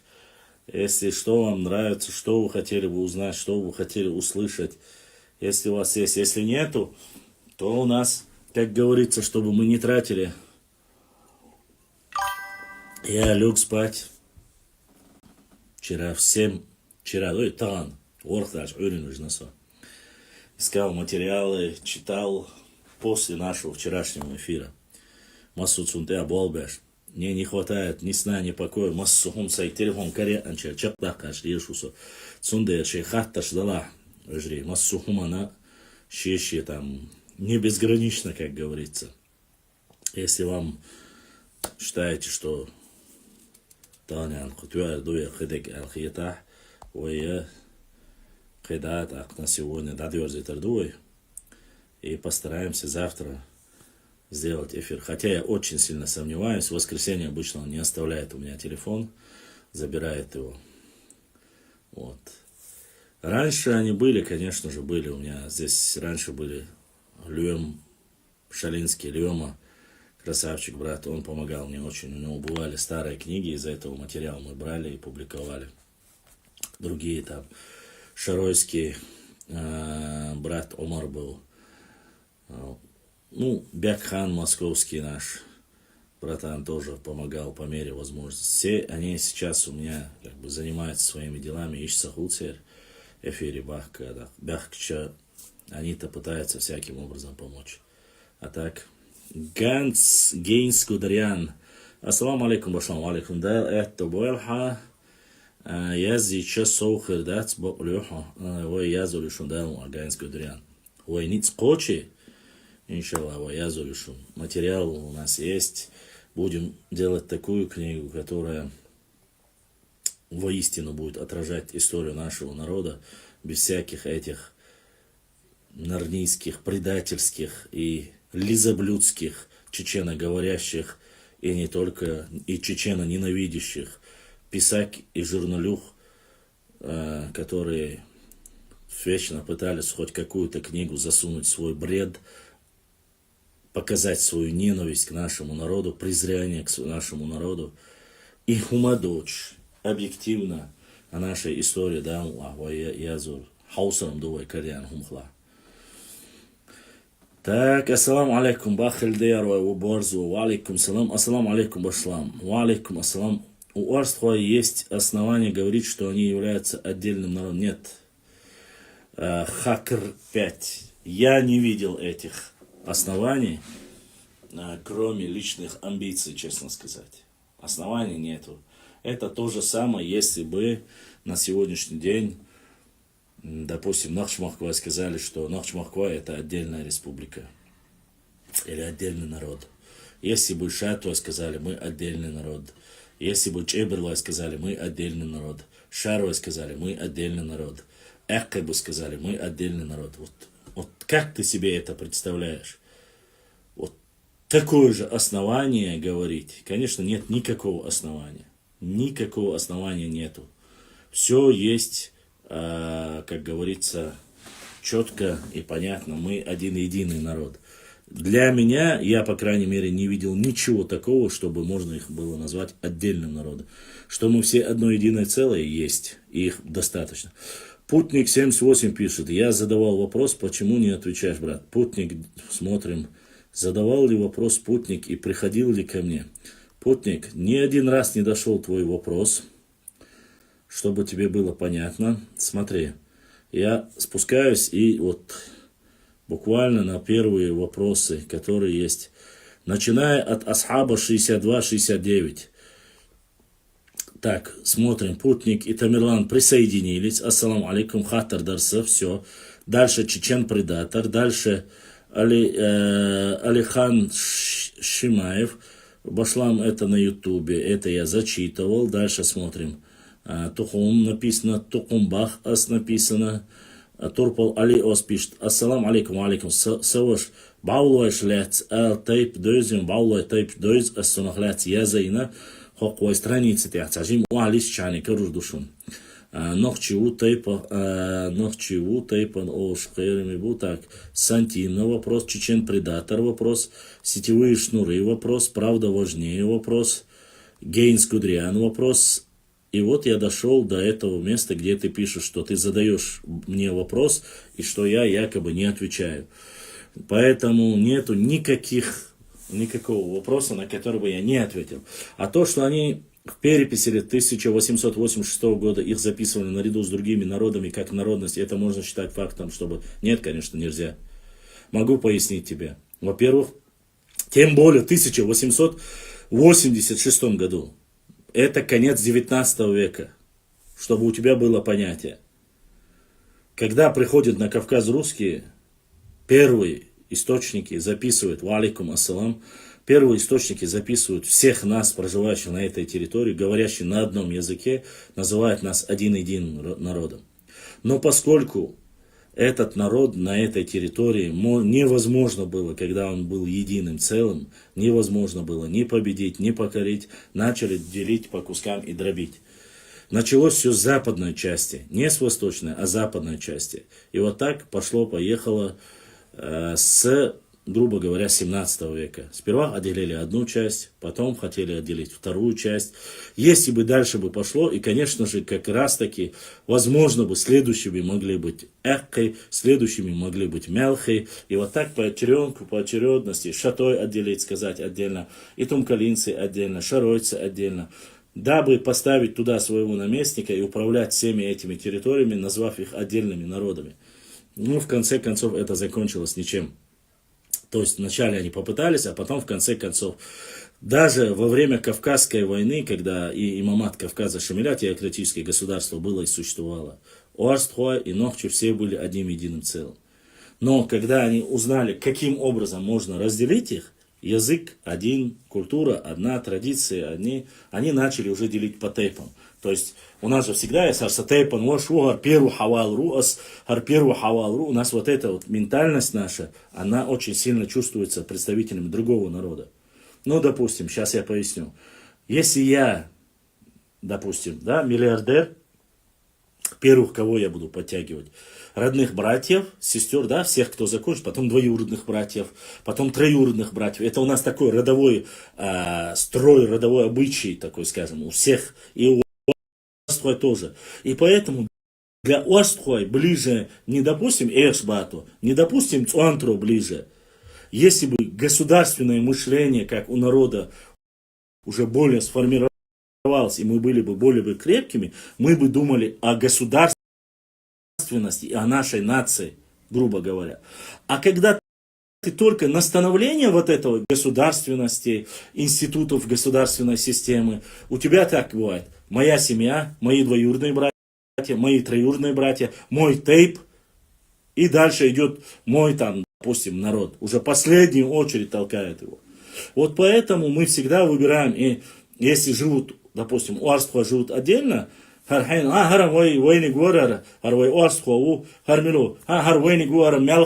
будут говорить за своих, Уарстхуа будут говорить за своих, Тирой будут говорить за своих. И вот эта вот система, особенно в той части, где это повлияло сильно, и вы знаете, да, произошло в 17 веке, часть от нас отделилась и стала республикой. И вот между ними и между нами, как говорится в прослойке, часть у нас, часть у них, хотя они понимают, и эти одни и то же, и эти одни и то же, диалект один, язык один, что бы кто бы ни говорил, исторически мы были одним единым народом, понимаешь? Но потом кому-то дали там государственность, кого-то отсоединили, кто-то отсоединился, а кто-то воевал, допустим, да? Кто-то воевал, кто-то не воевал. Кто-то присоединился добровольно, а кто-то не присоединился добровольно. И вот таким образом все это произошло. Появляется, и тогда уже в 1886 году их назвали среди других народов, чтобы было понятно, отдельными народами в то время называли атагинцев, гудримесцев, шалинцев, отдельными, герменчуковцев, потому что они говорят, шатойские 3 села, 3 старшины заключили с нами договор. И кто-то задонатил еще, огромная баркала, кто поддерживает наш канал, за вашу поддержку. И в тот период они пытались таким образом разделить. Это сперва на мирных чеченцев, горных чеченцев, качкалыковцев, кистинцев, мичикизовцев. Вот эти же дробления не просто так были делать. равнинные чеченцы, плоскостные чеченцы, предгорные чеченцы, горные чеченцы. И Таганвей, мы сами того не осознавая, мы же сегодня делим. Иламрой, Иламрой, Судрей, Мо, Бухаем, Царь Шеймай, Гарч, Оли, Караули, да, Цахвич. Теркис, Тинашем, Кейтбар, два Кейтбар, Ишем, Иштбар. Это тупость, это самая большая тупость. Самый тупой гундой. То есть по психологии или по поведению человека делить его. То есть если он мягкий, он оттуда, если он жесткий, он оттуда. Нет. Все просто при переселении, допустим, я вам объясню. Ногчи из тейпа, ну, возьмем Чанти, да, с глубины, или Зумсо возьмем. Тейп Зумсо, который проживает в Итумкалинском районе, и со своим отцом проживет 30 лет там. И возьмем Зумсо, все, ну, допустим, даже 200-300 лет, да, 3 поколения, 75-100 лет, 4 поколения. Зумсо 4 поколения, прожившие в горах Чечни, и Зумсо 4 поколения, прожившие, даже не буду говорить за другое государство, прожившие Тяркистя, грубо говоря, да, если их через определенное время свести, они по своему характеру и по своей ментальности будут разными. Нравится вам, не нравится вам, они будут разными. На то есть причины. Там уклад более суровый, место закрытое, людей не так много, взаимообщения не так много, сохраняется язык, сохраняется в более жесткой форме традиции, адаты, все сохраняется. А здесь, тут на плоскостной территории, ты должен быть коммуникабельным, ты общаешься там, Москва, Лондон, туда француз, здесь китаёза, здесь там не африканец, там машину купить, там чики всякие, там дискотеки, сейшаны, там, я не знаю, пати, мати, телефоны, айфоны, стечкины, крутые такие болтовня, все разговоры, чувихи, рестораны, там Маша, Даша, Наташа. Намешка этого всего не понять и не поймут никогда. Им это к чертовой матери не нужно. Вот разница. А то по крови, по происхождению, и этот Зумсо, и этот Зумсо. Или и этот Чанти, и этот Чанти. Или этот Эхшбату, и этот Эхшбату. Тот будет качок с гор, которым четко там, знаешь, спортивный такой, который в гору вверх-вниз, с бородой такой, на принципах, ногчи попах. А этот будет одет в Дольче Габбана, я не знаю, или Зели одет, на крутой тачке и так далее и тому подобное. Почему? Возможности, коммуникабельность. Почему? У нас же здесь говорят, в чужой монастырь со своим уставом не ходят, в Тулу со своим самоваром не ездят, там и так далее. Это о чем говорит? Ты не можешь там, в другом месте, или общаясь с другими людьми, навязывать свою идеологию, свои понимания, свои адаты. Люди, не все люди культурные, и не все этого поймут.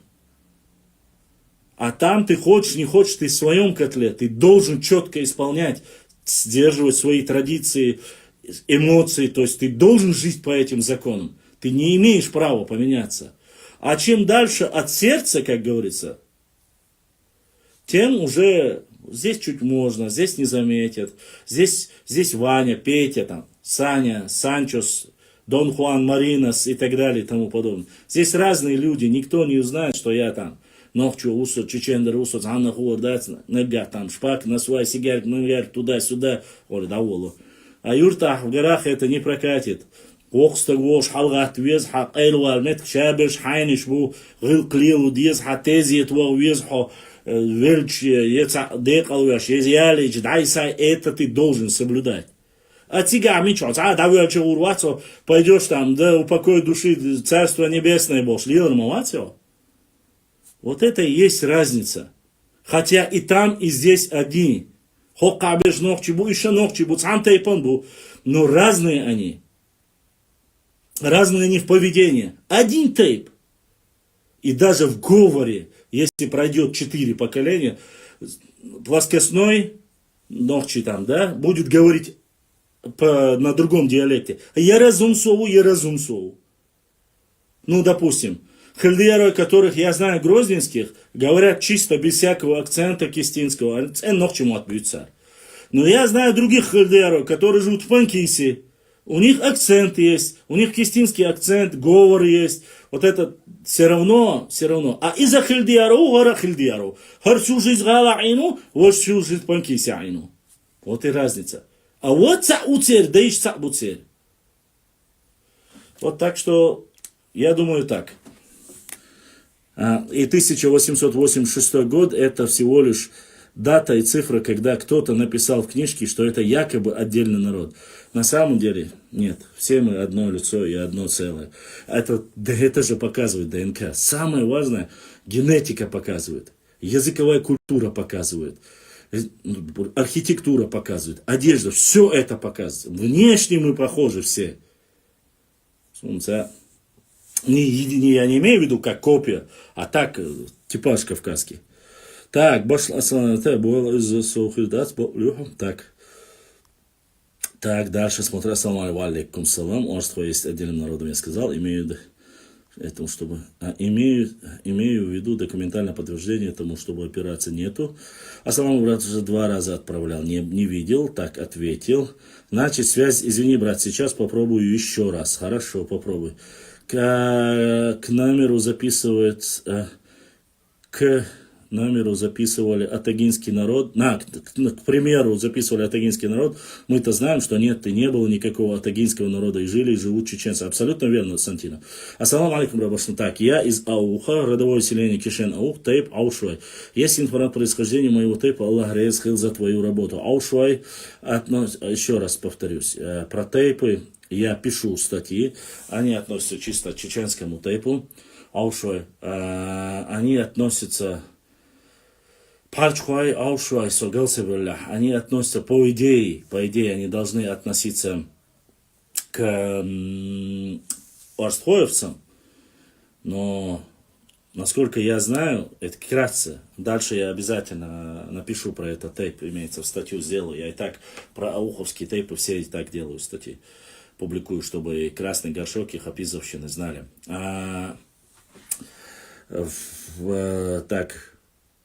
Относятся к орстхоевцам, но они, поскольку считается, что перебрались в более раннем периоде, они относятся сейчас к акинскому тухуму.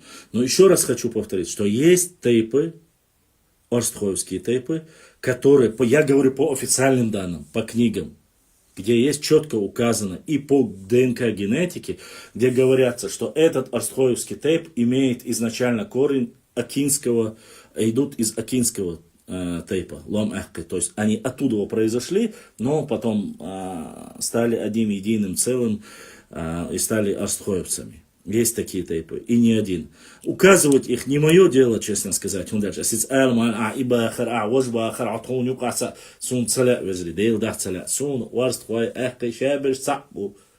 Цап анду, вай цаду и хасун. Валлахи биллахи талай. Садвак тяшмаду. Бусул бабош, муахт, гиллак, муахт, шадик цапош, вай цап амаду. Валлахи ду. Сун любой уарс хочун, эхкачун, любой чун, вохулей. Суна сейн, вохиль санмаду. Если ас и бдаггар бош, да ца далах ялювал суна. Сун бац отдельно тейпниш, дат сун. Отдельно камниш, дат я уарс хва, дат я эхкай, дат я тиро, дат цадат. وي شادر سعدو وي دي سعخلة وي تمش سعخلة وي موخك سعخلة وي بعينش سعخلة سونقي خوديز دي سخاشون تخون حدوي تسيوشي تخون خاطخو أدل نقام دوي دا حقي سواليل أدل نقام دلع داتا دلع حلا مخواتنا سجواب دليشو السعدو بوش برت بيش وي سعدو يخوش ديش قميال دوي سين خوش دول علمان ساني سوا بينبو تلم ساني سون خا وي تعدوي اش ميچر احتساي شون تا политически не сахиетах нет ешун почаш сабизер ешун парламент саезер ешун цагасун айдл цадизер кидек цадизен шу политически айдан уллях цахылан сабях бати омбях бати адмиши мискбол адмиши бях бати شو политически понимаю, тига айдал иш тунядин мунян хоккир айдал тигар айдал бош аш иум шийцараха сун абсолютно бир бардуи أشجعتك политикات أشجعتك عيدل دات مثلا مسك تحنبول قامدوي نوخشي قامدوي и уарстховали, и тировали, и эхкивали, и пенкизер кистовали, шадик цац идорс, хадейш бош, башодала, шибашодала, прибашодала, халах, цханадей хадор, дайс виqwelch, قيق أمنش سخل لوي, دال قيق أمنش قيمتنش قوالن آل يزين مدر آيتع, وي آدم أنت إيه, دادي يقوشن شادر цхан ديخ نينغ دو, أما وين موحدة تعبيل خلج دال, وهي تحندي حدو لخج جينيتي كو بوخ اي مهتو بوخ اي مخكو بوخ اي تأمو بوخ اي داخرو بوخ وي مسو هما تاني تحخلج وي مو كل رازني كامنش باخ اشو شدوك داخر وي ديل وانو سونتا اتو عودل موخر قوزغش دالا قوزغ ايتشو دالا وي بعشو دال ولا عودل خلميجر مدات تحدو خردوش تحموات بو شادك تعادوش قيق امنخ موخر وحو حط أخ ولا حط إيه أنا خلويه شو حيبول عوض شو نخلويه شو حط إيه أنا وقعت حنقد ورمده وقت سو قزر وتأخ ولا حسن قزر سو وش النت حدا وتأخ وش شيء رازن مو خلوي شيء قام مو خلوي قيش كيبر وين ما خلا عودله ما قوتان إح إذا بيتشيل تيرنشيل بانتش خشوا ناقن تأقوتي هني هذه أو خشنش تليلوي أو خر تليلوي أو خر كلبك ليلوري أو بيس ليلوري Et lula ginchungere sama est kwasnya kalpak liru te kwasnya buslak liru qidig liru no adam sakhilla mo sakhilla hin talanesh dina qamyal dash hin masala hayat wa gas qimwat чистый gas qimwat mijdi mwat jikti mwat hayat shadol deshni terdu мяч душу цашей mwat bozbash boqbash он яда французский дуаш hayatsa немцой дуаш hayatsa инглис дуаш hayatsa hayat etur o tramwat hunadin herdu wojdu boşa tramwat bu boş düştü ama nis gas qimwat yuqadol dashin işte iyatdu et Европе iyatdu et Amerika iyatdu iş bat summa boş qiyçel huma boş o hunadin tramwat en batsi shumat iş bu boş iş ma bat ta gas ke do boş liyeş bu iş ويشادك تعدوش نجيب قاتل إتعال بي شدوا شي خزمه آها تخموات إيه بو تخموات شير بو أش سويلش كر حيات أش غونكش كر والله بالله تالله يتسق نوخشش ما يتسق يتر ويجر يتسق إيجق إقاميلش ليش بول شارما يتسق قيك أزيق تأيوش تحشت ريبو إذا بو هربو إي بيتشوش بعشقات واخو تخ قدامنا دو تخ شي ازر شو حال دوين دا تخ استوري تكون خ هر خ وج خ تعون تخ شي ازر شو حال هيتي ويتي تعقل شي ازر شو حال هم هيتي ويتي تعقل تيشل دو يتمن هو هلادو لاتشو ولا العزل هو العيت عزل ها تيجي وقت اك تكريو شيرنيك جوجيش كاكرو ارنوش كاكريو ها تيما كارين او صوبر ديالص هرت ام داخيتي شات وي هر ويو آلديز هر معانر وي داخيتي ريات هر استنگ شير دواشتو هر ويدو آلديز هر موزيكالنه لوكشل إنلنج أوشتو باندر بخبوي قيبيج هر ويدو آلديز وي شير خير دولي داك بولي حيوت بايد مبات وقارمو يازنه هورش يورش شابر صعبو هقير دوار استنجدو هقير وقري بچاخ يو هقير تيو بچاخ مخالتا هورش ساموات بيچ بو هر دو اول حما بخلول خوش گوچ مدول تسونديره اهميل بخچ سبخچ سو ميلا اونكر خوچ خيستور دات موت خيستور بات اما خوتريان شي بول تسبيزمن شي تسديشتو بوسول بول تسديشتو هم حق يات حيموت خيتيش يو بحشرة تاتكل ديشن يقطو شهر تغشين موات بوبوشة مثلا نوخشي دوشتو يخل دوتي إدواش تاقي بيش гуч беру. Все. Салам алейкум, Башлам. Почему, если мелкие эхи являются ногчи, то их язык больше похож на... О, Хамзат. Во-первых, нету никакого похожего. Хуна Хамзат. Если у тебя, ты знаешь хотя бы чуть-чуть, у чеченцев есть, называется, допустим, галанчорский диалект. Или акинский говор. Они не имеют никакого отношения. Как нации не существовало даже ингушей, грубо говоря, когда были акинцы. Да, акинцы и акинский говор. Или мелхи. Как нации я имею в виду, не забывай. Не как тейпа. Вот и все. Допустим, хорошо, я тебе поясню. Чеберлоевцы есть чеченцы. Один из древних чеченских тейпов. И варов. Шароевцы есть, чистые чеченцы тоже. Ты посмотри на их говор. И что?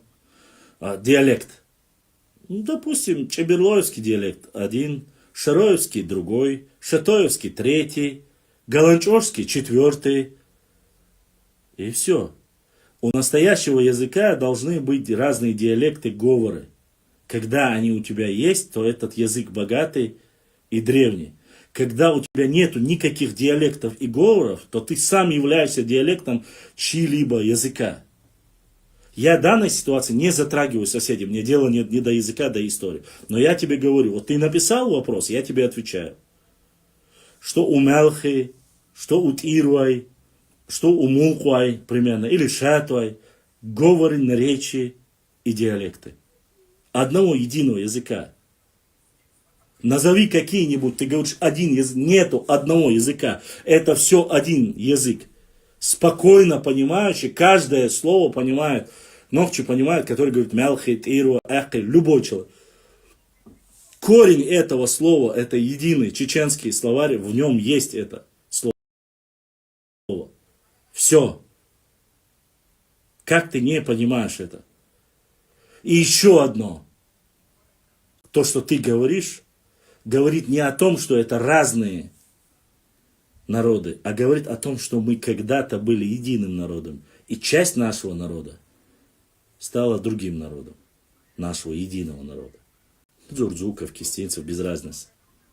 И все. На таком маленьком клочке нашей земли живут разные тейпы, тухумы, вары точнее. Разные вары, разные гары, некой.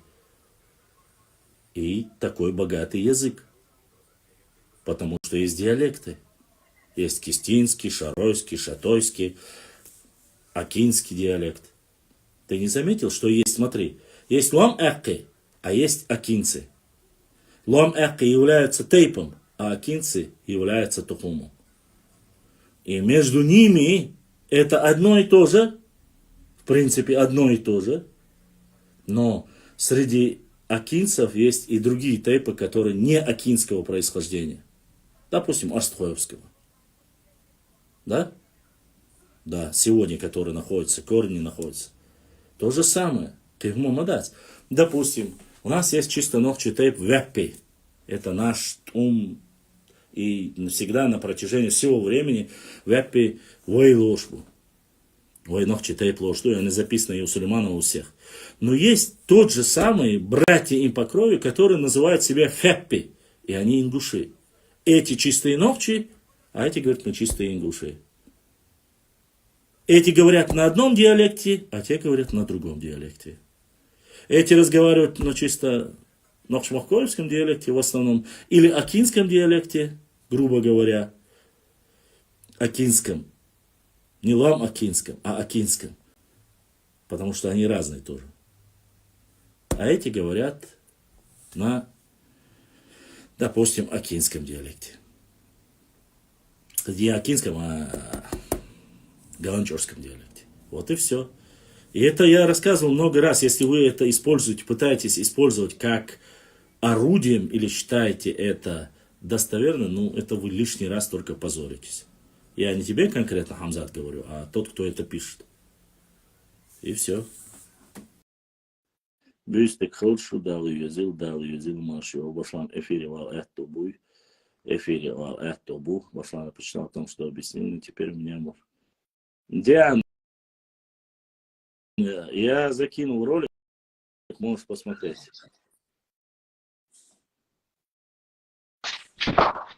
Так. Алгу Шварц, связь Декяц.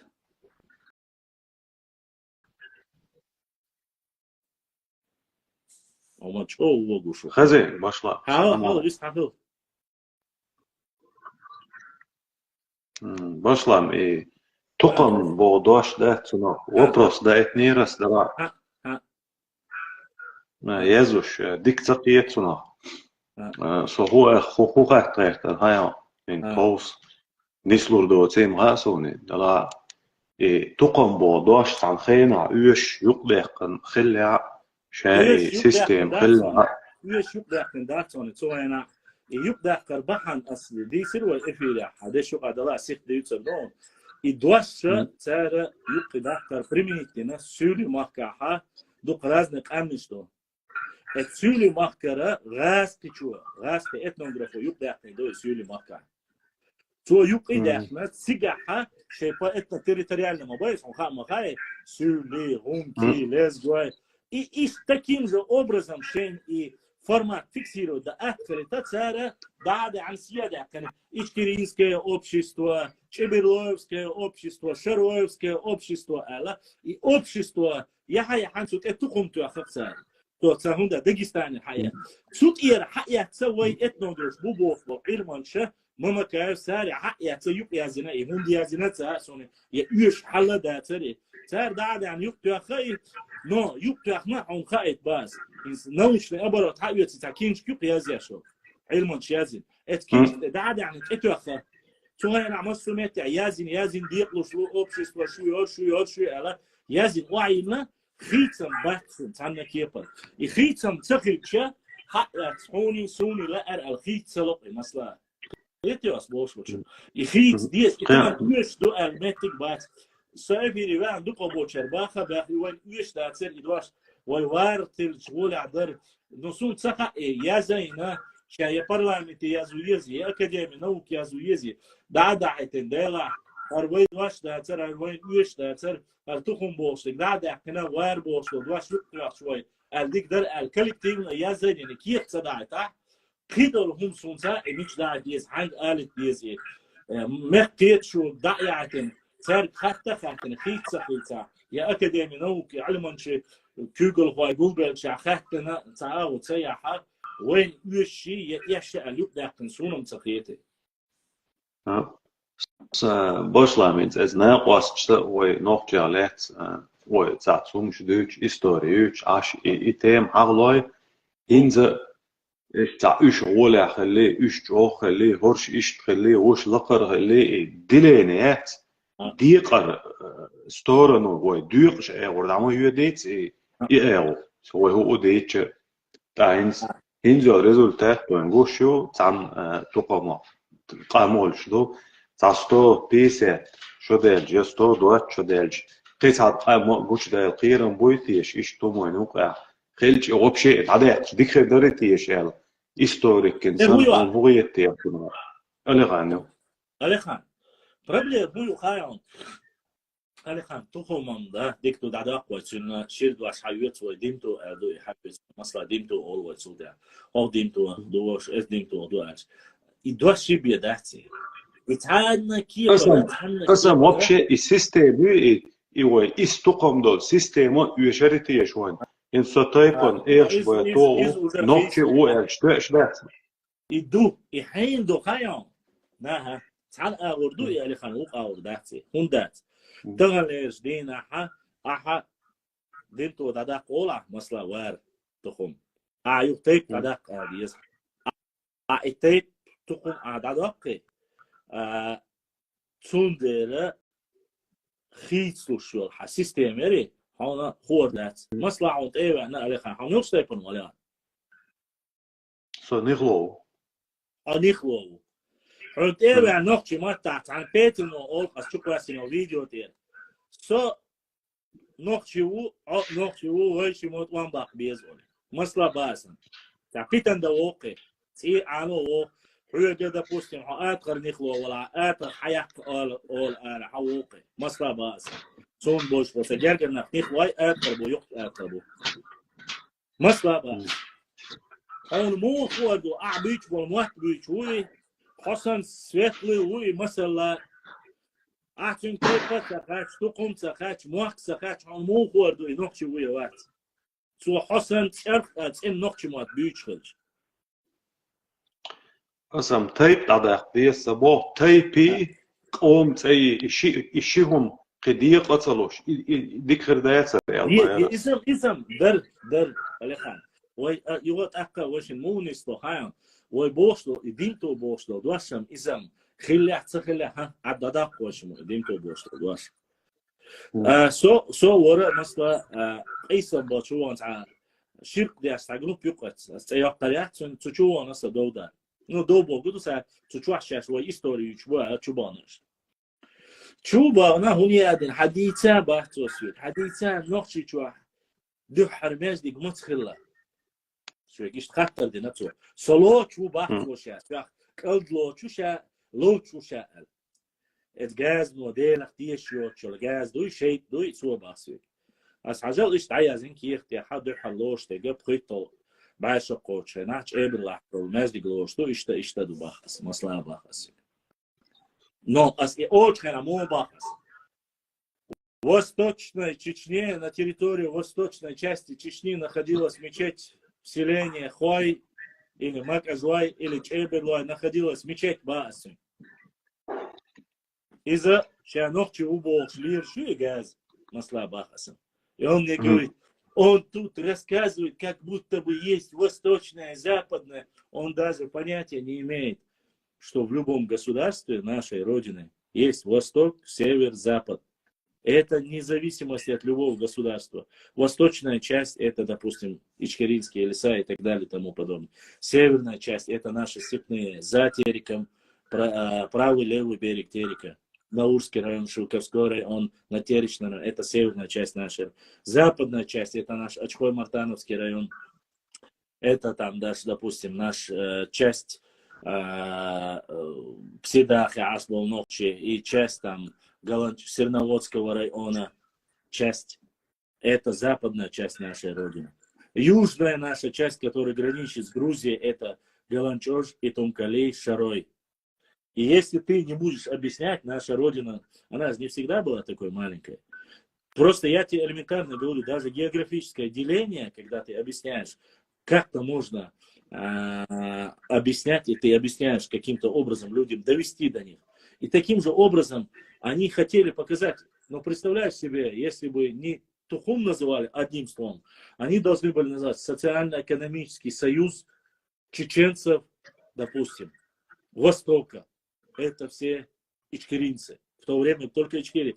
До 15 века эта область называлась Ичкеринской областью. Можно было назвать, конечно, и районом, но это все пришло позже. Но в тот период они назвали его именно таким образом. И только в второй половине 19 века появилось это название, там, допустим, Нохчмахкоевцы. И Димто, именно Димто Дуй, с Димто название Нохчмахкойбош.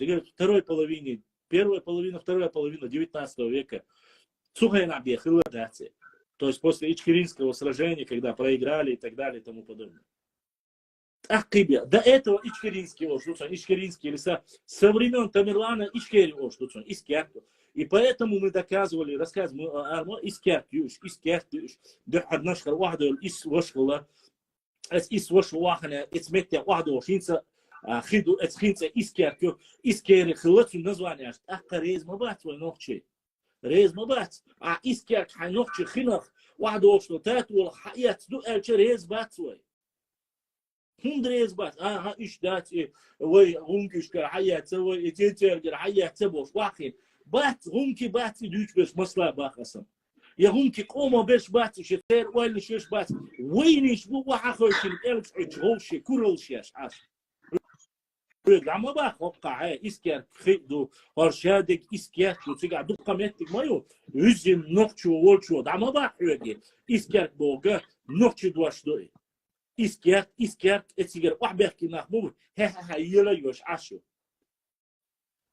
شيء تبيشته وين ويرخ حد دو اج تعمو وابع يعني حيق او بطن نسان ديال ويرخ حد دو اج ريز خير بوش نخر بر نوح بيخ عليه السلام سنت احنا حد دوي بوش جورجيش يازواش نيمسواش يازواش نوي نوكتش بوش لاتشا نوح بيخ ها دات وي بوغ نخ بوغ ادمشتو نخشي بوغ ادمي متجيو بوش ليش نخشي بوي نوح بيخ مرت احينا خيو تلوش اتوال كوارد بوش اتوال حيق لدوش بولو نخ تغليش دينا حا اعوانا وش مدينتو دواش عدق يقيدو دواش عدق شقي برد بو الخيتهم بات هوند بات خايون خو كوارتشوا اللي خان هون حي بتشال يزي هون حي موخت بيزي هون حي نيقش بيزي سين موخت خليت لأر ديك تنكير توخر دا خز باتر دين ديك ديت صديقر تاتو تصندر حق موخت لربر دي عشان سي عشان شت سياتتر برت خلر شيتشونج حجر يتشول هم خاطة حنوقت تشروي ويتصحي نير آلر كده سيقع دوكا مصل شدوئي إيدو أسيالغن آلك حاجوغ وانا عايت 3 مليون مشان حمسكو أغلان تشتني أشيتشكوش كامل ثاني حسني ما تقولش حليلر حبع مليون خلرخ إيه بع مليون خلرخ ونا كل شواتها هاي مكر حقل داش نسخلش حقل عداش داش هاي همان إحتو بولش لنا أعتديش راح يستجو إيدات يبورش إيدات ينقش وهتي وتي إيدات إيدو أسبوشتك تندر وشن يقي ديمتو دعقري يقتو غري إزبو كدو خام حكيت شو حون مرش بتشعب تيزا خز موك بيزا بت سان خلق ولا سون نخلو نجلو تا باشلوات نخلو ست إيدو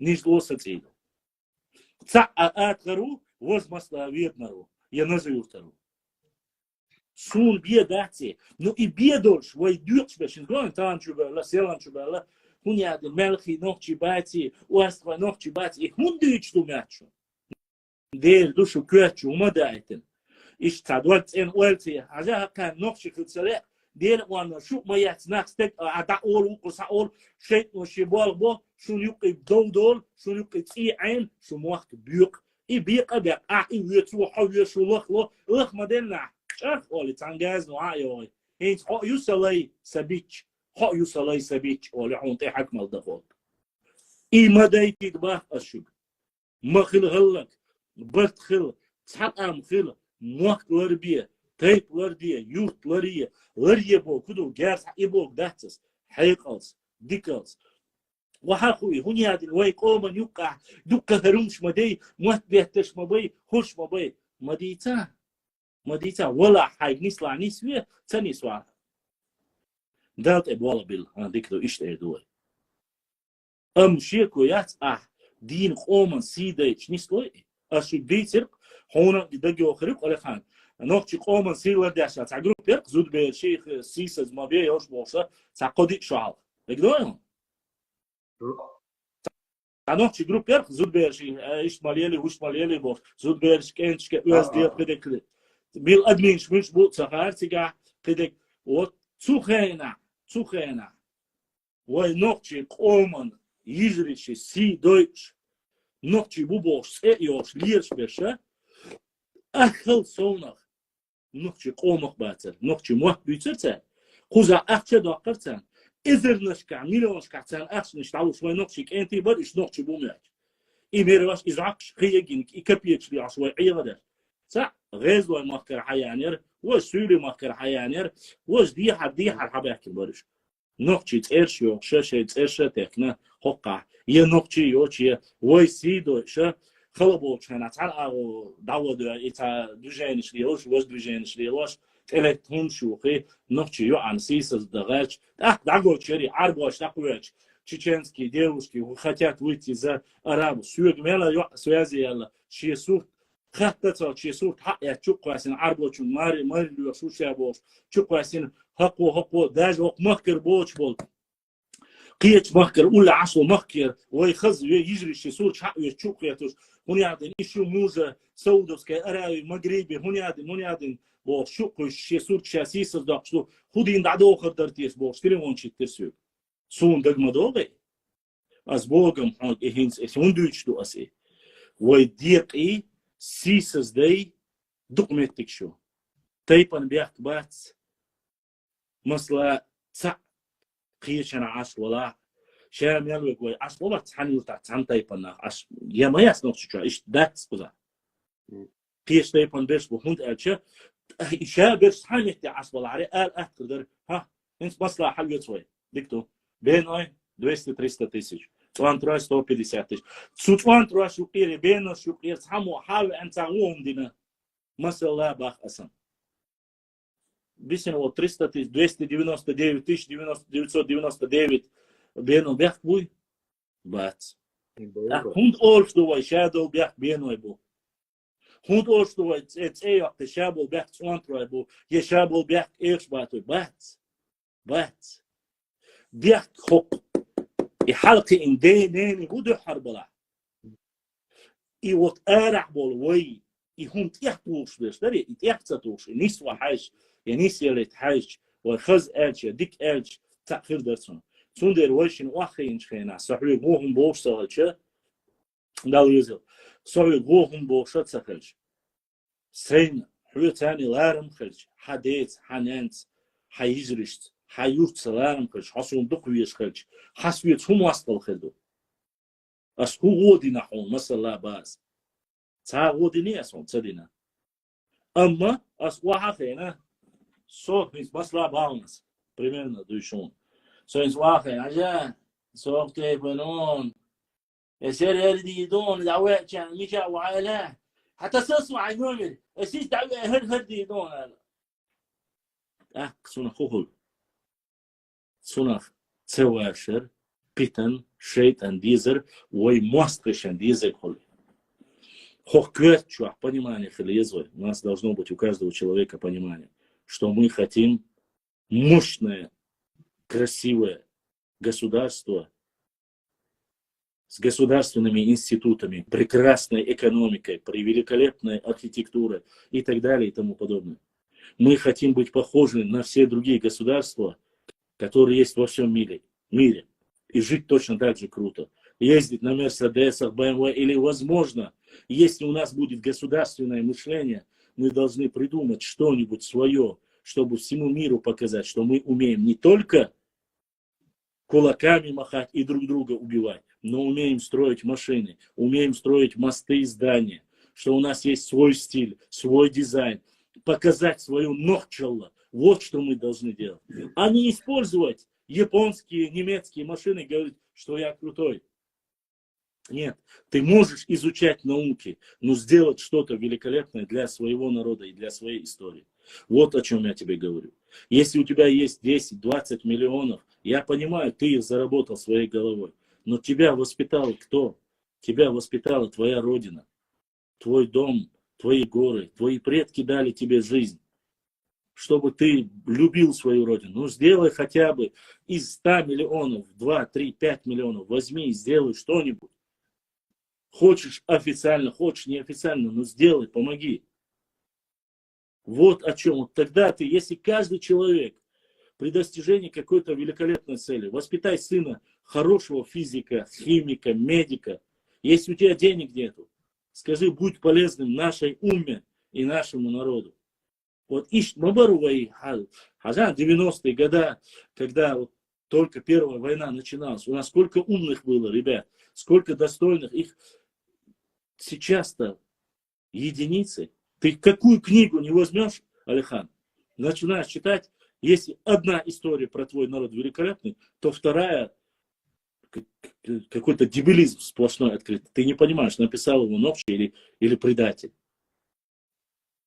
То же самое и с Мадуас Бошлик. Человек, который себя называет журналистом, да, понятно, он какой-то политический, и они нам говорят, о, Мунядин, ингуши в Назране, в Аске, в Рязань, Мунядин, плакат, даргала, бов, камелдершу. Валлахи, биллахи, талахи. Я эт районе, гала, район, Совауан, старый житель, был такой плакат, который не уезжали отсюда, никогда не покидали эту нашу родину. Был такой плакат или нет, где-нибудь, фотография, газета, есть что-нибудь? Ни в одном месте ни один человек не видел этого плаката. А этот журналист сел и целенаправленно, называя себя чеченцем, он сказал, и теперь мне десятки нарнийцев присылают, говорит, вот нас называли и нам говорили, валлахи говорили.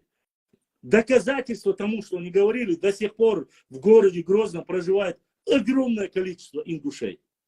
Если были такие плакаты, почему они не уехали? Почему не уехали? Ведь был лозунг ингушей в Назрань. Если такое было, если русских в Рязань. Не русские не уехали.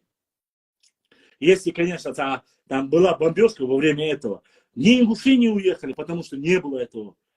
Тем более татары в Казань. Какие татары? Здесь такое количество татаров было. И ни один татар не уехал отсюда, если не от бомбежек. Но это целенаправленно уничтожает наш народ. Это целенаправленно уничтожает наш народ.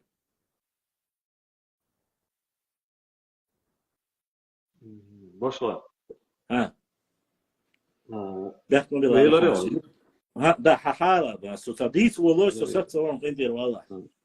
Seneni, senene, senene, nen hoyt er eerst batoymu.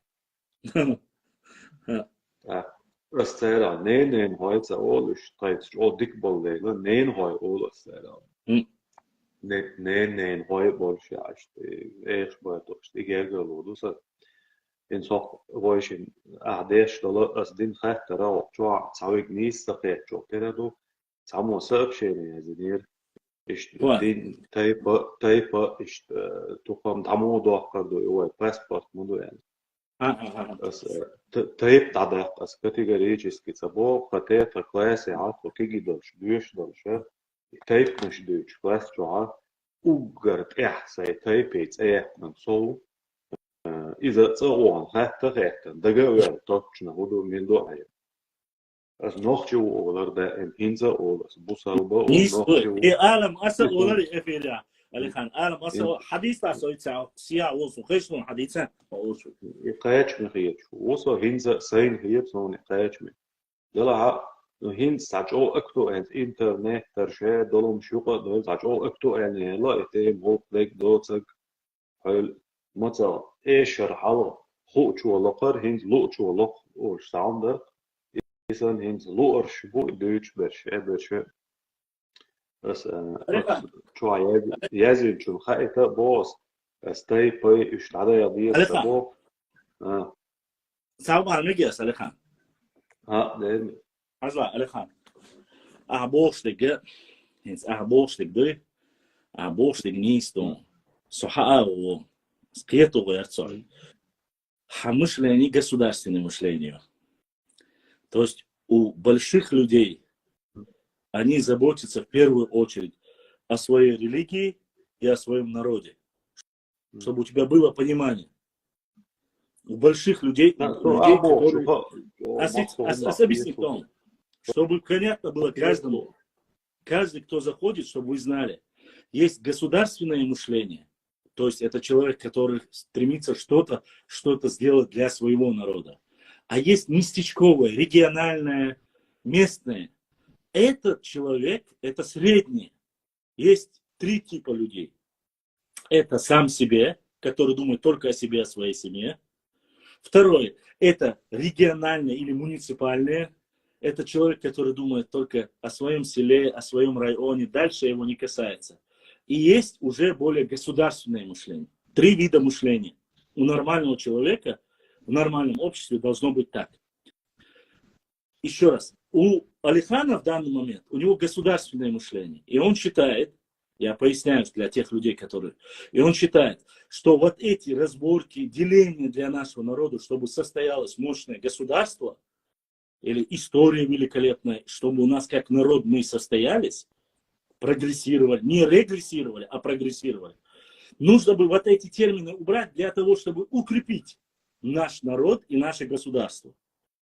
Не для того, чтобы уничтожить тейпы, нет, не для этого он говорит. Вывести из оборота для единства. Я правильно говорю, Леха? Вот. А для местечковых, допустим, вот. А для того, чтобы люди, которые думают в масштабах, порядок, союз, порядок, я понимаю, что там уже когда взаимоотношения начинаются, но вы не забывайте, Самое важное. И тот, и первый, и второй, и третий, все эти три типа, которые есть, они должны отталкиваться от самого важного. Нету семей и ячейки общества, как семей. Не будет и регионального никакого, как говорится, развития, не будет и государственного. Они все три взаимосвязаны между собой. И грубо говоря, муниципальное, сам себя и государственное. Все эти три типа людей, которые...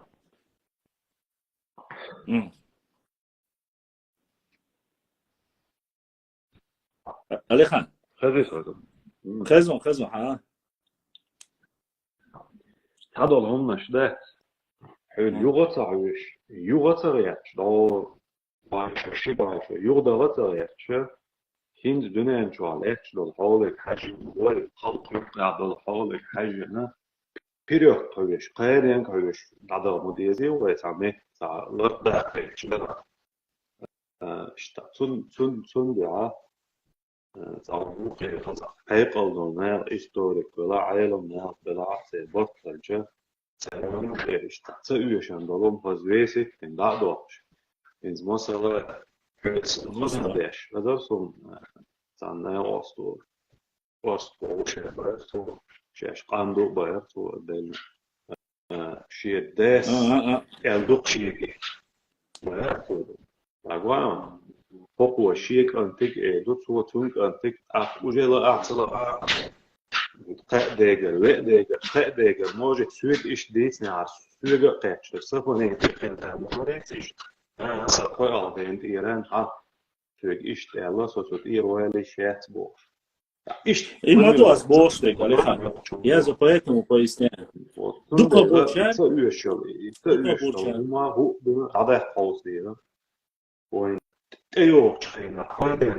Своя как раз ну, Самхена и Союз, и военно-политический союз, Самхена, Уешхелай, Хинж Уешхелай, Тукам Дуашем Вита, и военно-политический, Тукма, Тейп, Нащука, Союз, Хинж Уешхелай, Хинж удовольствие. Нет, как для становления государственности абсолютно уешхелается. Уешхелается, валикум. Хинж Мостела, вот, Беш, يتأوي تليفون لقوه فيش علوي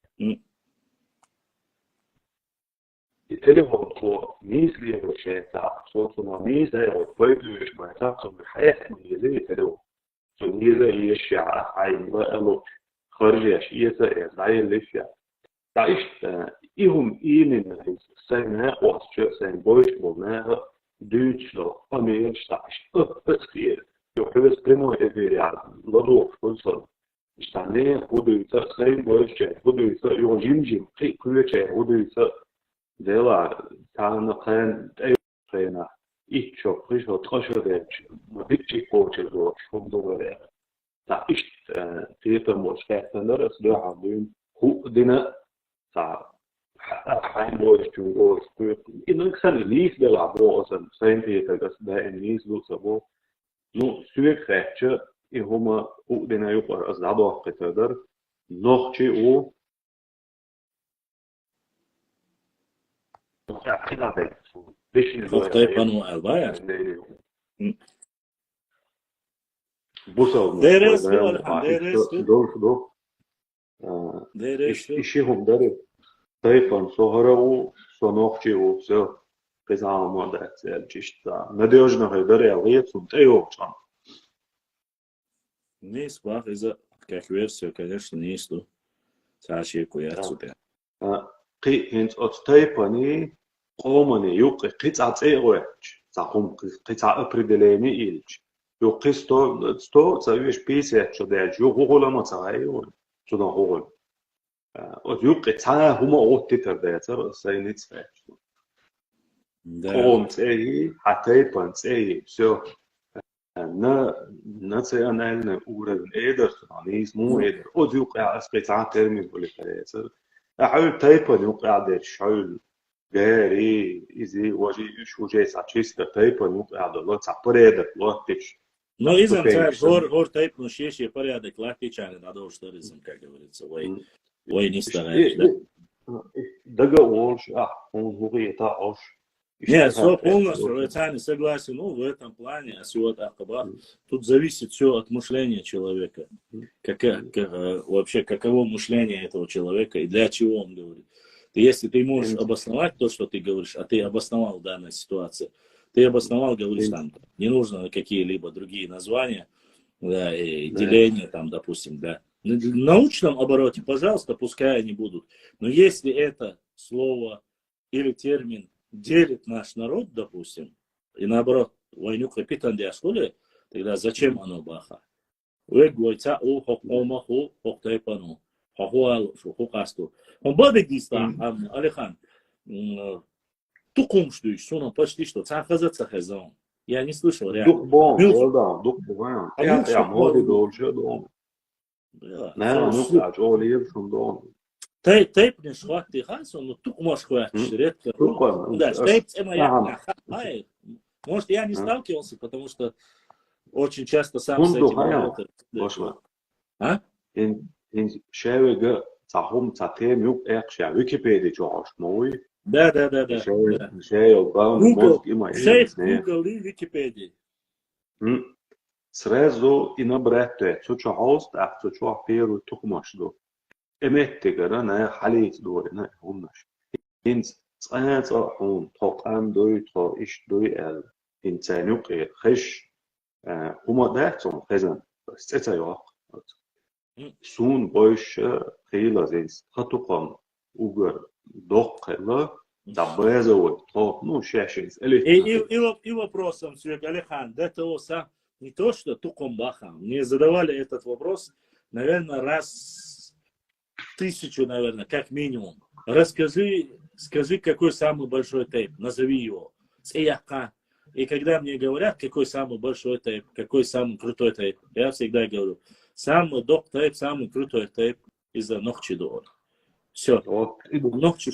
Нохчиду, все. И нету других крутых, ничего такого нет. Потому что как ты только где-нибудь заявишь о том и скажешь, что вот этот тейп, или вот этот тухун, или этот юрт, что-то лучше, чем другие, из-за питанду. Спитанду. Так не делается. Тем более человек, который хочет объединить историю, предание, культуру, все объединить в одно целое для единства этого народа. Это одно дело. А пить не аруч, дьекарчи, вьерчи, уршхайкарчи, вала, почти хэш вочу миру, диешиш, диебиш, дахиш, вайн завод дейвай, вайн хардайвай, бошбеш, почти хэш бац. Хаят есть, урсак есть, телат есть, турблачу есть, харлача есть. Когда от этого тупого мышления мы начнем отказываться, может быть, тогда у нас что-то и начнет получаться. Да,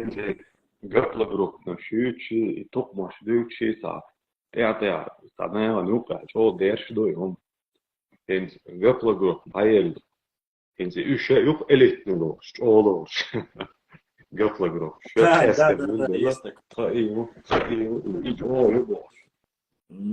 Ну, أسباب ميشر حدقنا خير.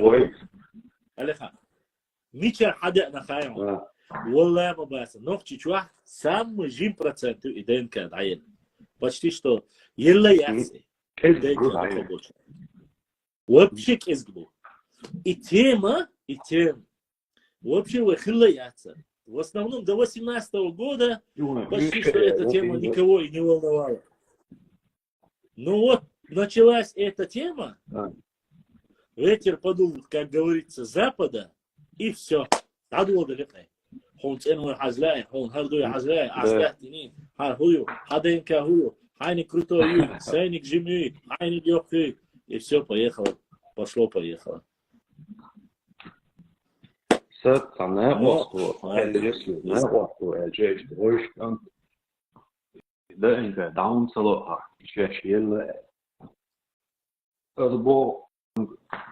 سويت تخوم يعني زمان وصل دي يوش دي سوبر بيش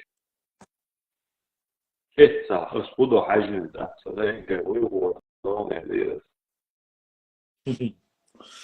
وعليكم السلام.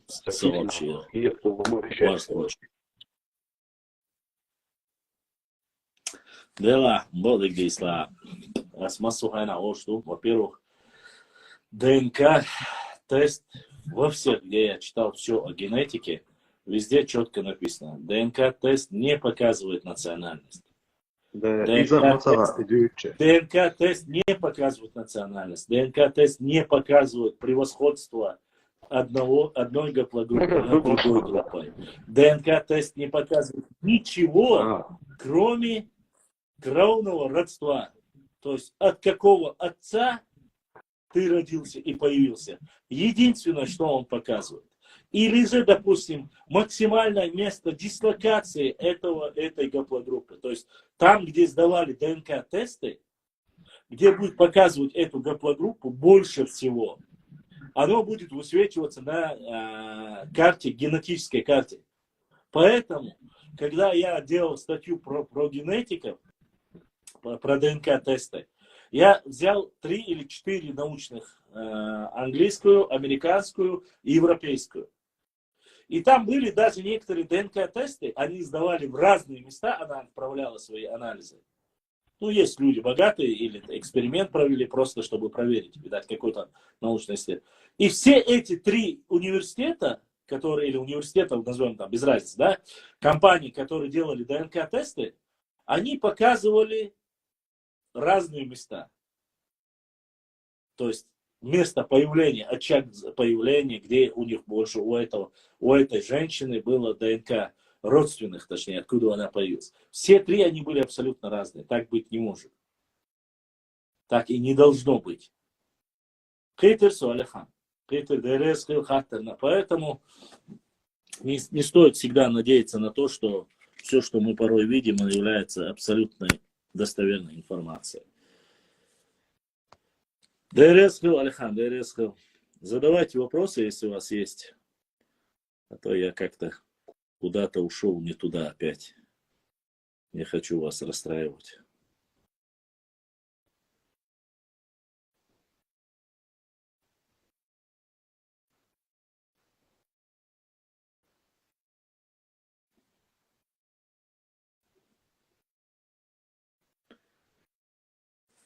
Сосейх вок швац ДНК, ело бенош. Не, ну там есть некоторые моменты. Вокшу, метикбатига, некоторые сдают, некоторые не сдают. Это, как говорится, у каждого свое. Каждому свое, каждому свое. Ибраим, хатта жду его YouTube чурц. Анна хума аллаи, связи валлаи, хат ляи, галяи. Что нового, что старого? Что вы хотите спросить?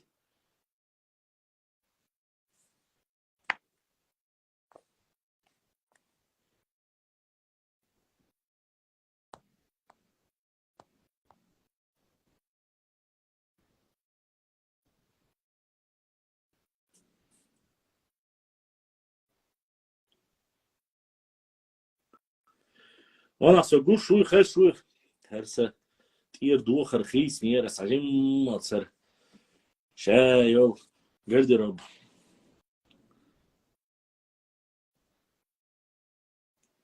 واخج هرلق تسقو شخريريت يشا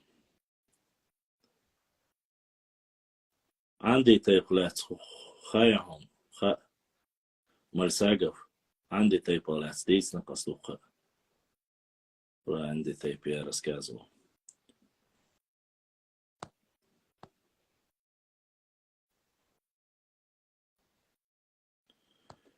Так скажем, что антитейп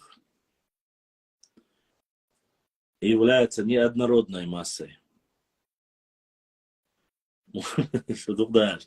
Тейп листах я ты шери что дейл дашар. Ты рошлец духдицинас, анди шалец духдицинас.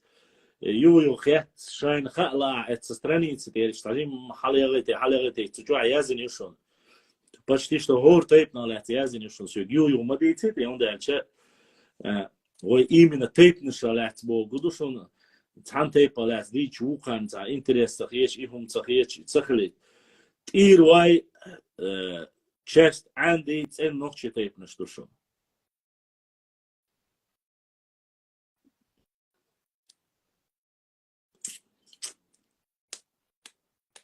Вот как раз вот в такой ситуации, как с Анди, там уже нужно сдавать ДНК. Потому что цанюк нохчибу, цанюк Анди камду. Вот в таком случае можно, если вы хотите вот с точки зрения науки узнать, откуда ваш корень.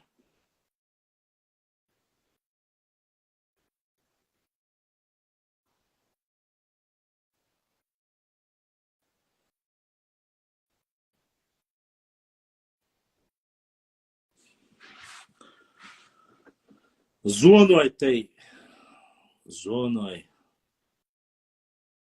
зоной тайпы, зонах тайпах, астаязинал, зоной тайп сунцадойс, зумсуай дойстун, зоной тайп цадойсун, барсуай тайпа цадойсу, мискурай тайпа цадойсу. Сунцадойс, просто чтобы что-то рассказать о них. Zogoj buder, zogoj taip cen, ehke taip du. Zogoj berzloju. Ehke tukum nuk boş bu zogoj. Beyak mobilo şistajim halsa uzlah. Şinqa saat ya tanımet ya khina hiç. Rad şöyle gadi dalotsi hulsa tsunder. Zogoj taip dois.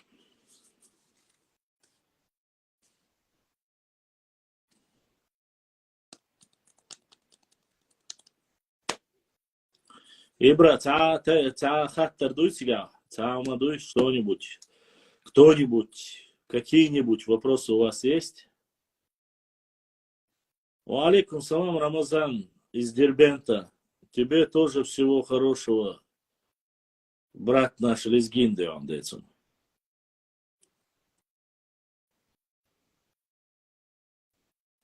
Отвечать на вопросы можно любого формата, любого характера. Вот, поэтому тут я не за это переживаю.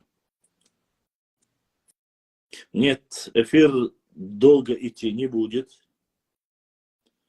Эфир долго идти не будет сегодня. Он еще, наверное, мы еще минут 12 проведем и завершим, потому что у меня уже дальше финансовой возможности нету проводить.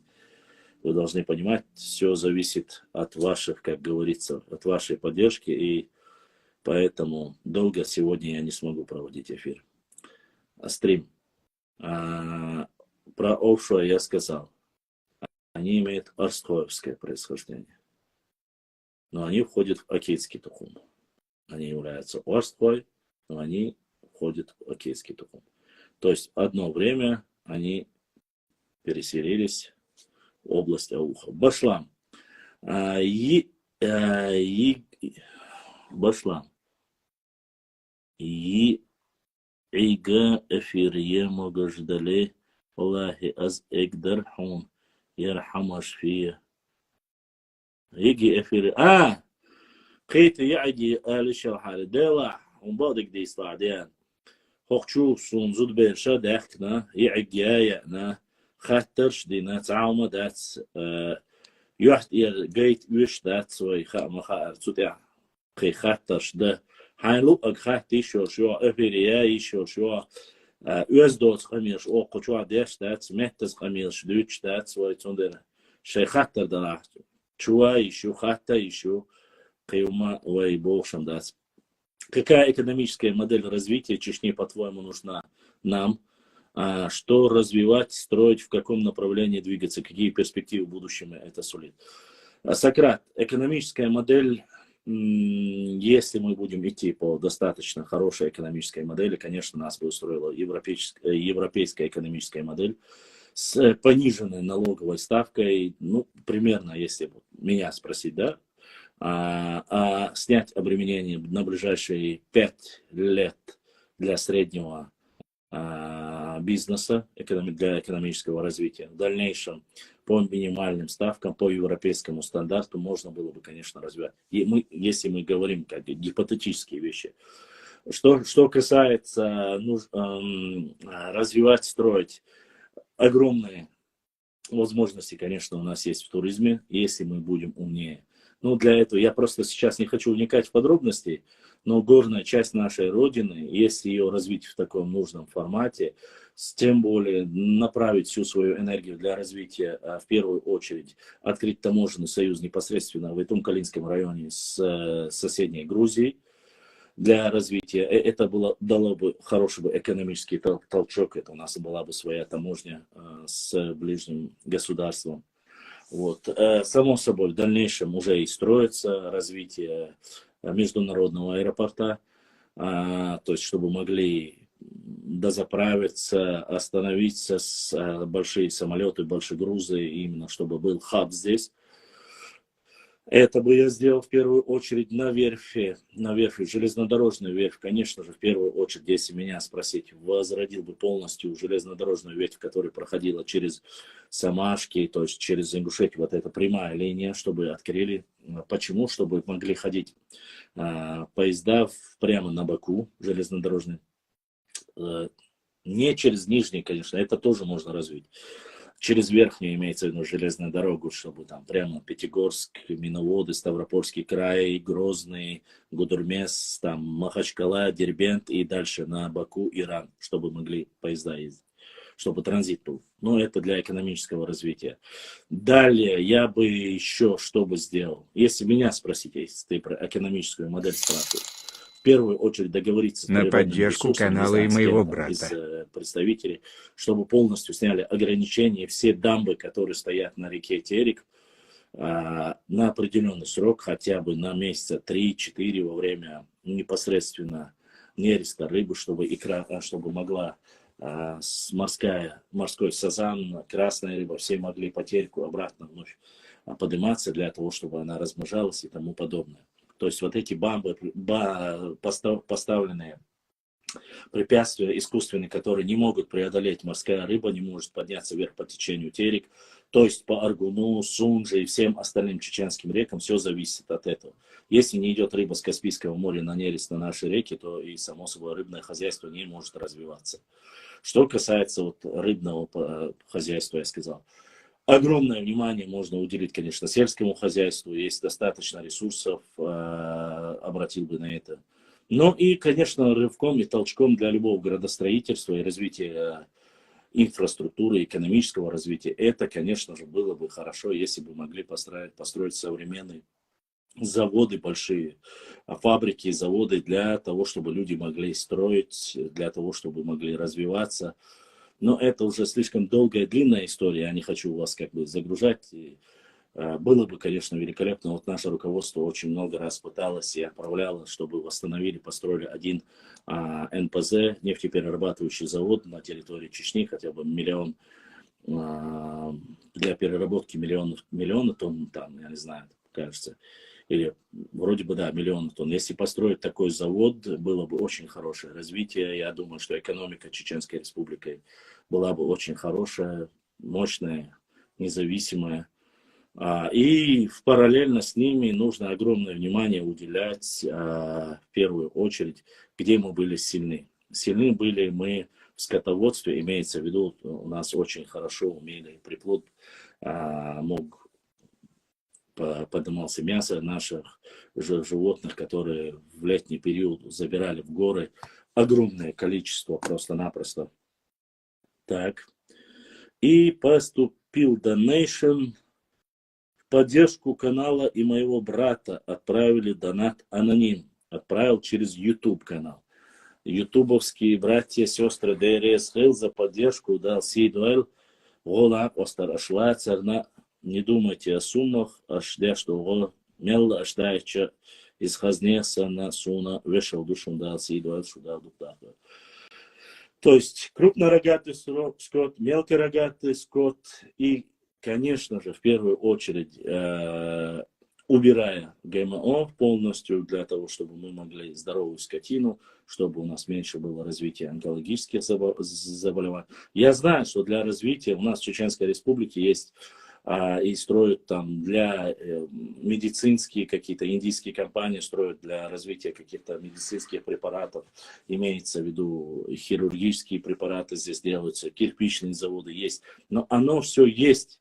Вы спросили вопрос, что нужно было бы для развития. Я вам говорю как бы параллельно. Что касается горной части, я бы, честно сказать, и академической точки зрения, я бы сделал очень бы сильный упор на наших археологов, привлек бы самых высоких специалистов, не пожалел бы никакие деньги для того, чтобы они поработали, и район за районом полностью бы, чтобы проверили, где были башенные комплексы, все проверили. И как можно, если есть красивые, хорошие места, восстановить, разработал бы карту для туристов такую, ну, чтобы вдоль дороги все четко, аккуратно, чтобы мусор из окна не бросали, маршрут прописать, провести там, допустим, по каким-то местам, здесь туристическую базу развить. Если она есть, вдоль дороги устроить все возможности. Где остановки, там мусорные баки. Малейший штраф, там, допустим, туристическим компаниям, если бы они что-то... И чем больше людей бы видели бы нашу бы историю, наши бы башенные комплексы и остальное все, и все остальное, я уверен, чем больше туристов приезжает, чем больше людей будут знать о нашей культуре, о нашей истории, о нашей экономике. Вот этот ярлык, который нам поставится, они только воруют, они только воюют, они больше не умеют, вот этого автоматически не было. Пока это все бы потихоньку нарастало, экономическая мощь нашего региона становилась все сильнее и сильнее, я уверен и надеюсь, то, что наши братья и сестры с Европы, которые получат великолепное и американское, и европейское образование, они рано или поздно потихоньку начнут возвращаться домой со своими грамотными детьми, с мозгами. Само собой, и экономический рывок для нашего народа и для нашего региона должен быть как минимум, но мы должны уйти вперед. Я не говорю, что сейчас этого нету, сейчас мы тоже знаем, что есть и развитие, и прекрасная вся инфраструктура, все. Но мы говорим о перспективах на будущее. А перспективы на будущее — это, само собой, инновации, и они должны существовать. И мы не можем отставать и тянуть свой народ какие-то, я не знаю, назад, обратно, чтобы мы не развивались и говорили, что вот все, что было в прошлом, это только это нам. Нет. Традицию и культуру нашего народа можно сохранить и через инновации. Поэтому некоторые говорят, зачем показывать наши горы, зачем там туда-сюда дороги, они загрязнят, они нет. Есть горные части нашей Родины, места, в которые ты, что бы ты ни делал, ты не можешь проехать. И не сможешь туда проехать. Никто не просит вас сокровенное кому-то отдавать или что-либо. Вы знаете, как есть некоторые туристические маршруты, которые просто ты через проезжаешь, можно остановиться, сфотографироваться и уйти, даже не заходя туда. Не позволяют зайти и так далее и тому подобное. Можно это проработать именно так. Чем больше будет поступать финансов, будет развиваться и Тумкалинский район, Шатойский район, тоже вдоль дороги. И так далее и тому подобное. Если эту трассу, там, допустим, мы говорили о экономическом окне в Грузию, да, примерно, ну, мы говорим о каких-то гипотетических вещах. То же самое про остальное. Я надеюсь, я ответил на ваш вопрос. Конечно, об этом можно говорить очень много, очень долго. С чем-то можно согласиться, с чем-то нет. Ну, мое понимание вопроса именно таково. Можно там рассмотреть по каждому, по отдельности, нефтеперерабатывающие, там, энергетические, конечно, и так далее, и тому подобное. Но в чем-то эльдарас, но это оставим, ладно. Мохка щедейшка хелбишу. Дабахнак цаберсбишу. Ниц цахач, хек ал цахач, дюйна цахач, далушум дац. Асто алгум алла киеч болчад. Аргно указвиха, аргно указуи вихаба. Все, так, я ответил. Дальше. Есть вопросы? Если я опять же не утверждаю, что я прав. Вы можете соглашаться, а можете не соглашаться. Кстати, я еще в эфире, меня видно, слышно. И кто-то еще задонатил, кажется, да? Отправил. Кто-то задонатил. Аллах дересхил, да, духуахуайл или юайл. Или я сказал это уже? Ну, вот ровно 2 часа. Ладно. Продолжим дальше. Если у вас есть вопросы, Ибрахим, есть вопросы? Если нет, то закончим уже. Шун интересно, дудати цапушка, чундер.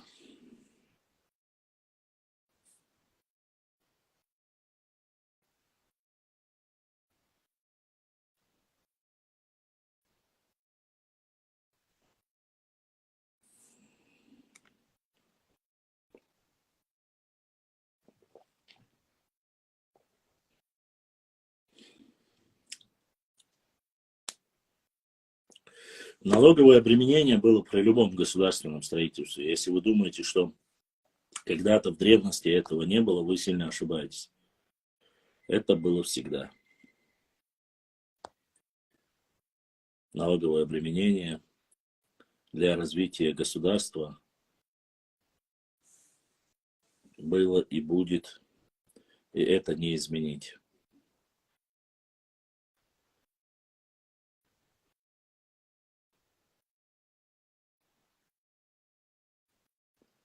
Есть вопросы?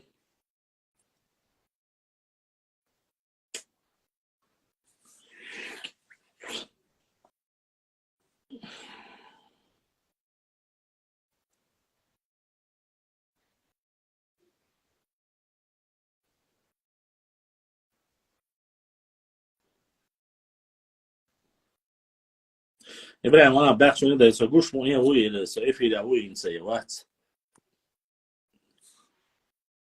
В основном УАЖство L3, в основном не скажу, но у L3 тоже есть УАЖство, конечно же. L3 тоже есть УАЖство. УАЖство есть и L3, есть и J1, и J2 есть УАЖство. УАЖство есть все три гаплогруппы. Не знаю, где-то я видел в одном из ДНК-тестов, было и Q тоже, но я не знаю достоверности этого. Насколько это достоверно. А так все, как и у всего остального ногчи народа, у УАЖства есть L3, J1, J2 есть. Я видел где-то и Q, но чтобы не говорить от себятину, как опять найду, обязательно покажу. По крайней мере, этот тейп относился к УАЖству, и у него показали, конечно же, Q. Дальше смотрим. Вопрос, Башламуста. Почему прямо в YouTube эфир не выходишь? Тут интереснее. В YouTube прямо выходить тоже не проблема, но тогда у меня остаются в инстаграмные подписчики. Это раз. Спорт 095. Во-вторых, в YouTube, пока, допустим, если в YouTube меня смотрят 80 или 100 человек, вчера в Инстаграм после окончания эфира, 4-часового или 3-часового эфира, в конце показывается статистика. За весь процесс, который вчера проходил, нас посмотрели 397 человек в Инстаграме. И плюс, если добавляешь еще там, допустим, я не знаю, может 200, может 300 человек, в Ютубе автоматически у тебя, получается, просмотрели 500 человек. Или хотя бы частично послушали 500 человек. Мы надеемся, но знает Аллаху Алим, только Всевышний Аллах, может кто-то из этого извлечет какую-то пользу. Максимально, по крайней мере, для нашего народа, для нашей истории, культуры, традиции. Может быть, что-то поменяется в жизни. Может, кто-то прислушается, а может и не прислушается. Но, по крайней мере, чем больше людей, тем больше, конечно же, возможностей мы. И поэтому для общего количества, Оля, Инстаграм и в Ютубе провожу. Мне не проблема проводить в Ютубе. Мне не проблема проводить, но оставлять Инстаграм-площадку, если в России, допустим, есть какие-то ограничения, да, на Facebook и Instagram, то во всем мир же заключается не только из России. Мир заключается и других государств мира. Поэтому представители нашего народа проживают везде. Допустим, мне вот открыть этот криптокошелек сказал наш брат, который проживает в Европе. Он сказал, если молодые ребята с Ютуба смотрят тебя, и кто управляет криптой, может отправить тебе. Добавь к себе там ссылка. Там у нас есть Donation Alerts. Здесь прямо на экране вы видите снизу номер карточки с России, если кто-то хочет поддержать наш канал. И он говорит, более молодые, прогрессивные могут тебе на крипту скинуть. И он открыл кошелек, допустим, этот криптокошелек. И Я посмотрел, да, добавил. Ну, правда, пока прислали только на криптокошелек, пока я имею в виду вообще 10 USDT. Ну, если накопится, у меня здесь есть представитель, который готов у меня эти USDT купить. То есть, если кто-то будет донатить, мы можем здесь их спокойно продать. То есть, без всяких проблем. Так что, допустим, если кто-то с Европы хочет поддержать нас. Поэтому Ибраим написал 1000. Я не понял, 1000. Вчера просмотрели 1000 эфиров? Ну, если даже, ну, смотрите, 1000 человек просмотрело вчерашний эфир. Это уже хорошо. Время идет, мы показываем, мы рассказываем. Очень много. Я просто бы, может быть, больше бы зачитывал книги, но чтобы людям не было не наскучило, я с вами веду открытый диалог, чтобы вы могли прямо задать вопрос. Если вы желаете, зайти можете в эфир. Я не знаю, Ибраим, возможно ли, если я зайду в YouTube, если кто-то захочет там войти сразу ко мне в эфир, в YouTube можно вот так, как в Инстаграме, принять, и он может с собой одновременно, или только в чат-рулетке это можно? Я не знаю просто. В Инстаграме вот есть камера, кто-нибудь запрос направил, раз, принял, ты можешь вести с ним дискуссию. И это тоже проще.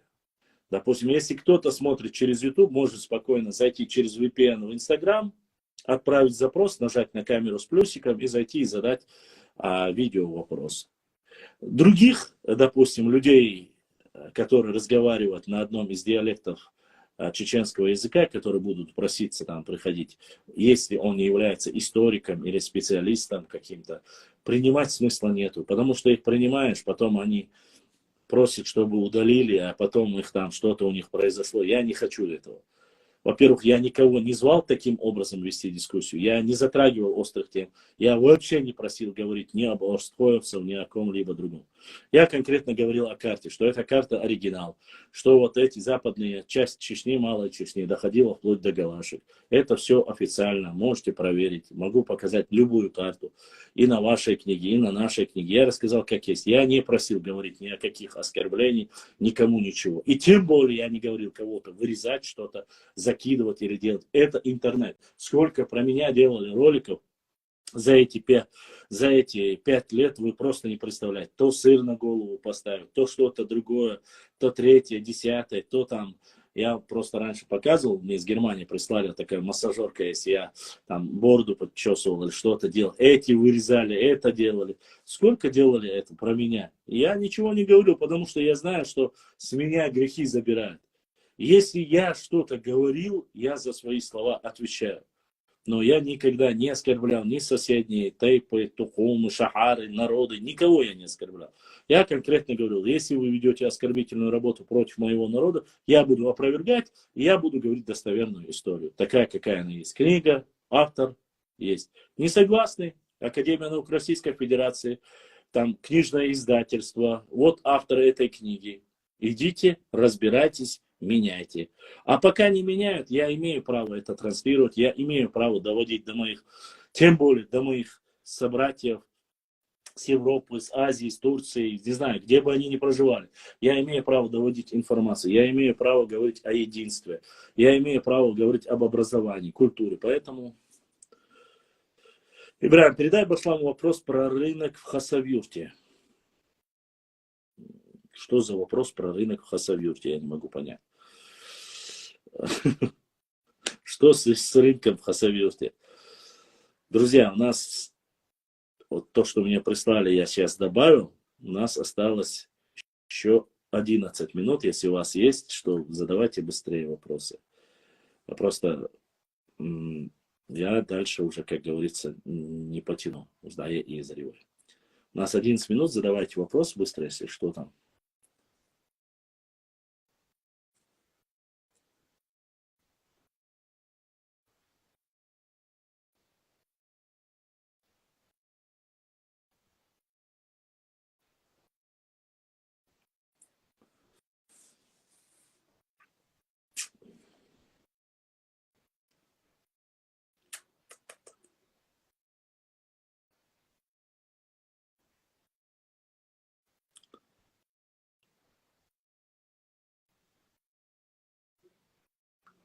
Да, я и в Телеграме делал раньше, в принципе, тоже.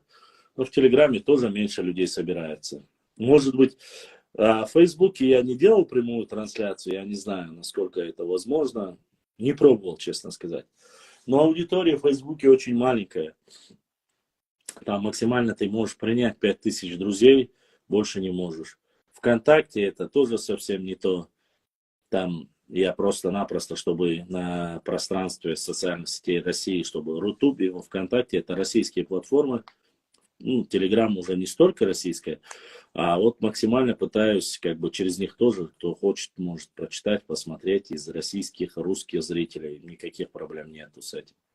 Мы ни от кого ничего не скрываем, мы ведем открыто свою деятельность, точнее, рассказываем об истории, традициях, о каких-то интересных моментах, о представителях моего народа, которые проживают как дома, так и за пределами.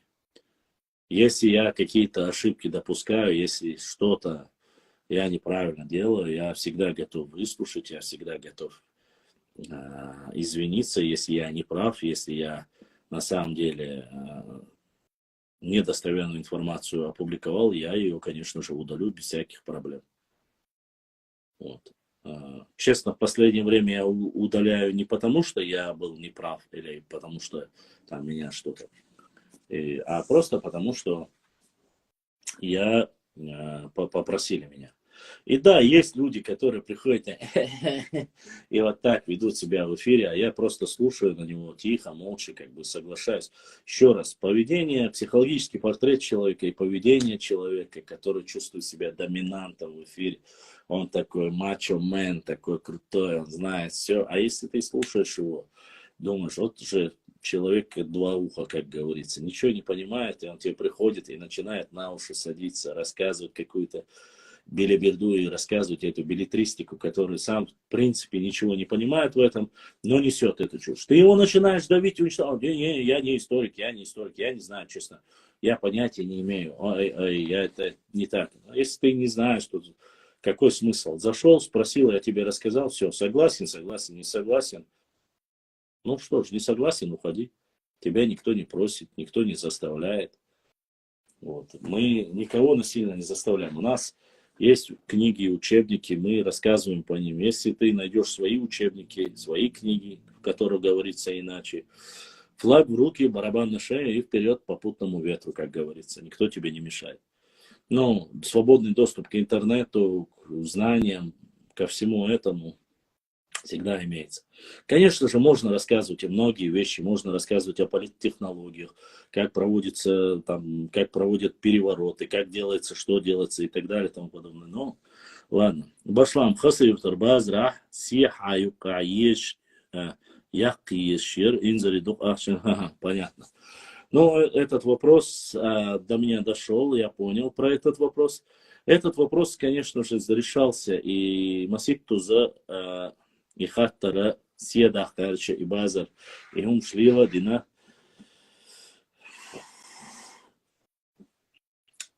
Но есть, как говорится, тут своя.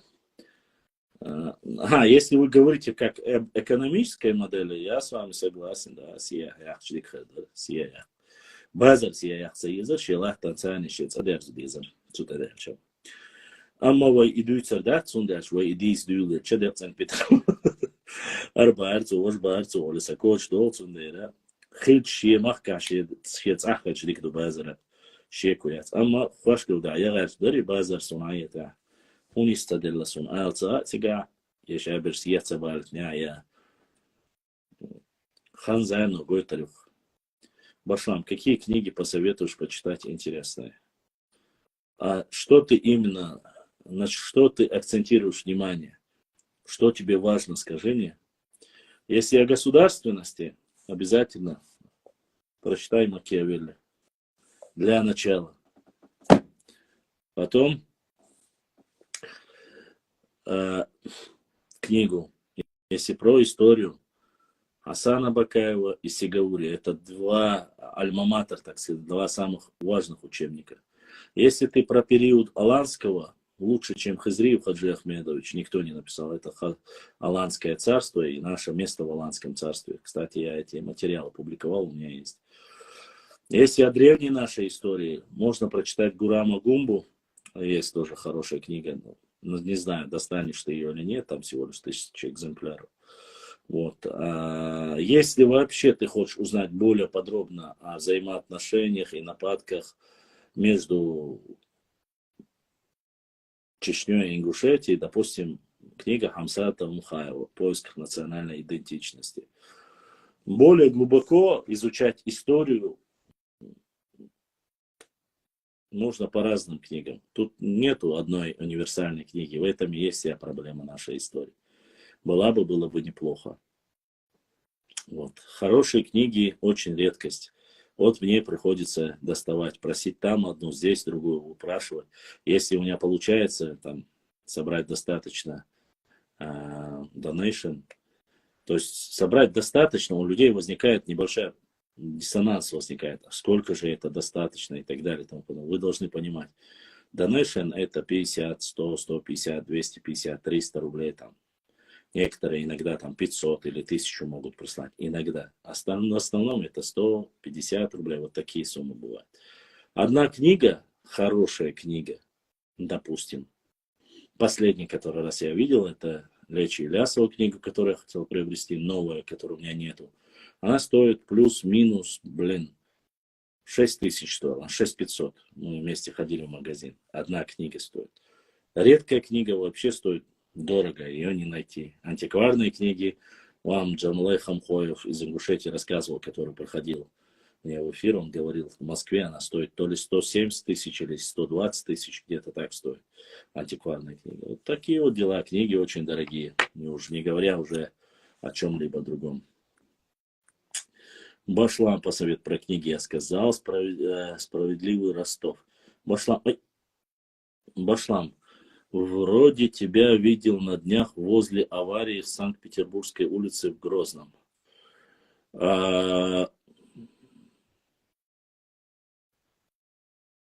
Был ли я там?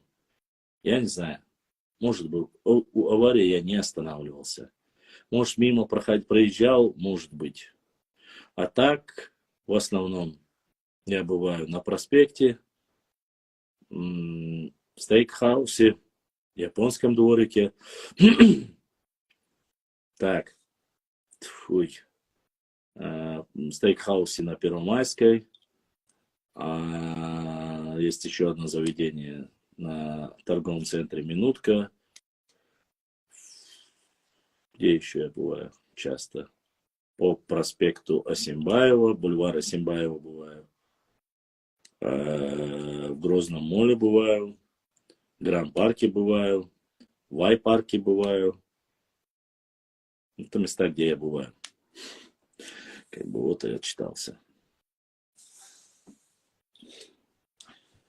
В ресторанах разных я много бываю, но в принципе так. Вот.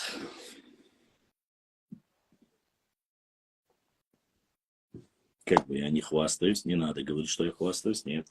Я не хвастаюсь, я просто-напросто вам рассказывал, задали вопрос, где я бываю, я рассказал. Да, ладно. Не прокатила моя статья, не принимает мою статью. Умадец, хоминик, статья. Не опубликовал. Жаль, а мог бы немножко, как говорится, подтянуть. Ладно. Так, да, это бой, справедливо Ростов, если вы где-то меня увидите, не надо стесняться, подходите, здоровайтесь, задавайте вопросы, если у вас есть. И так люди останавливают везде, где бы я ни подходил. Для вас я брат, для вас я ночью и всегда готов в любое время помочь, чем могу. По крайней мере, да, финансово. Так я маловероятно, что вам помогу. Но в остальном, если что-то спросить, что-то узнать, мы обязательно я постараюсь вам помочь.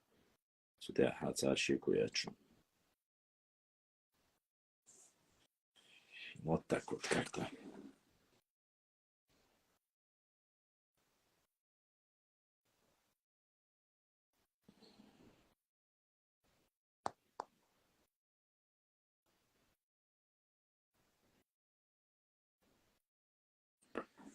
Так, есть вопросы еще?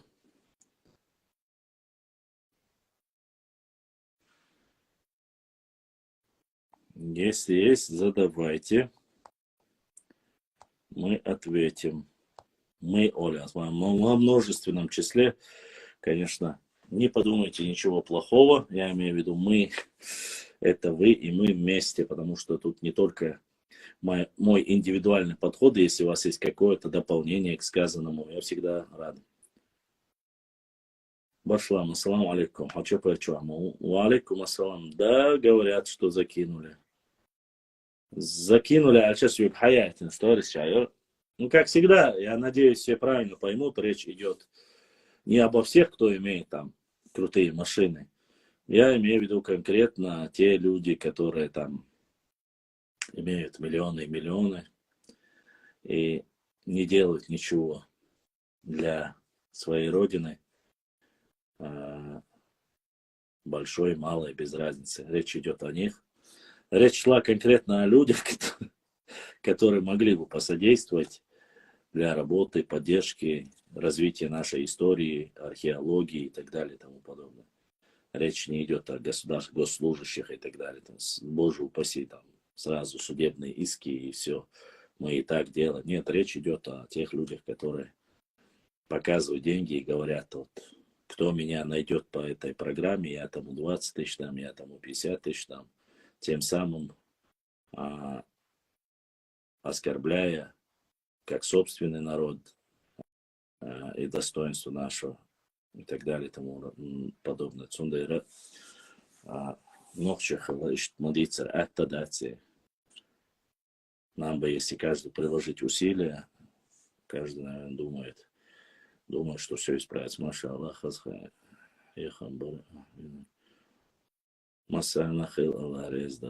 Башлам. Так. Амир дал, ушел. Башлам, если нас, чеченцев, не выслали в Северный Казахстан, и не было, сколько миллионов нас было бы сегодня?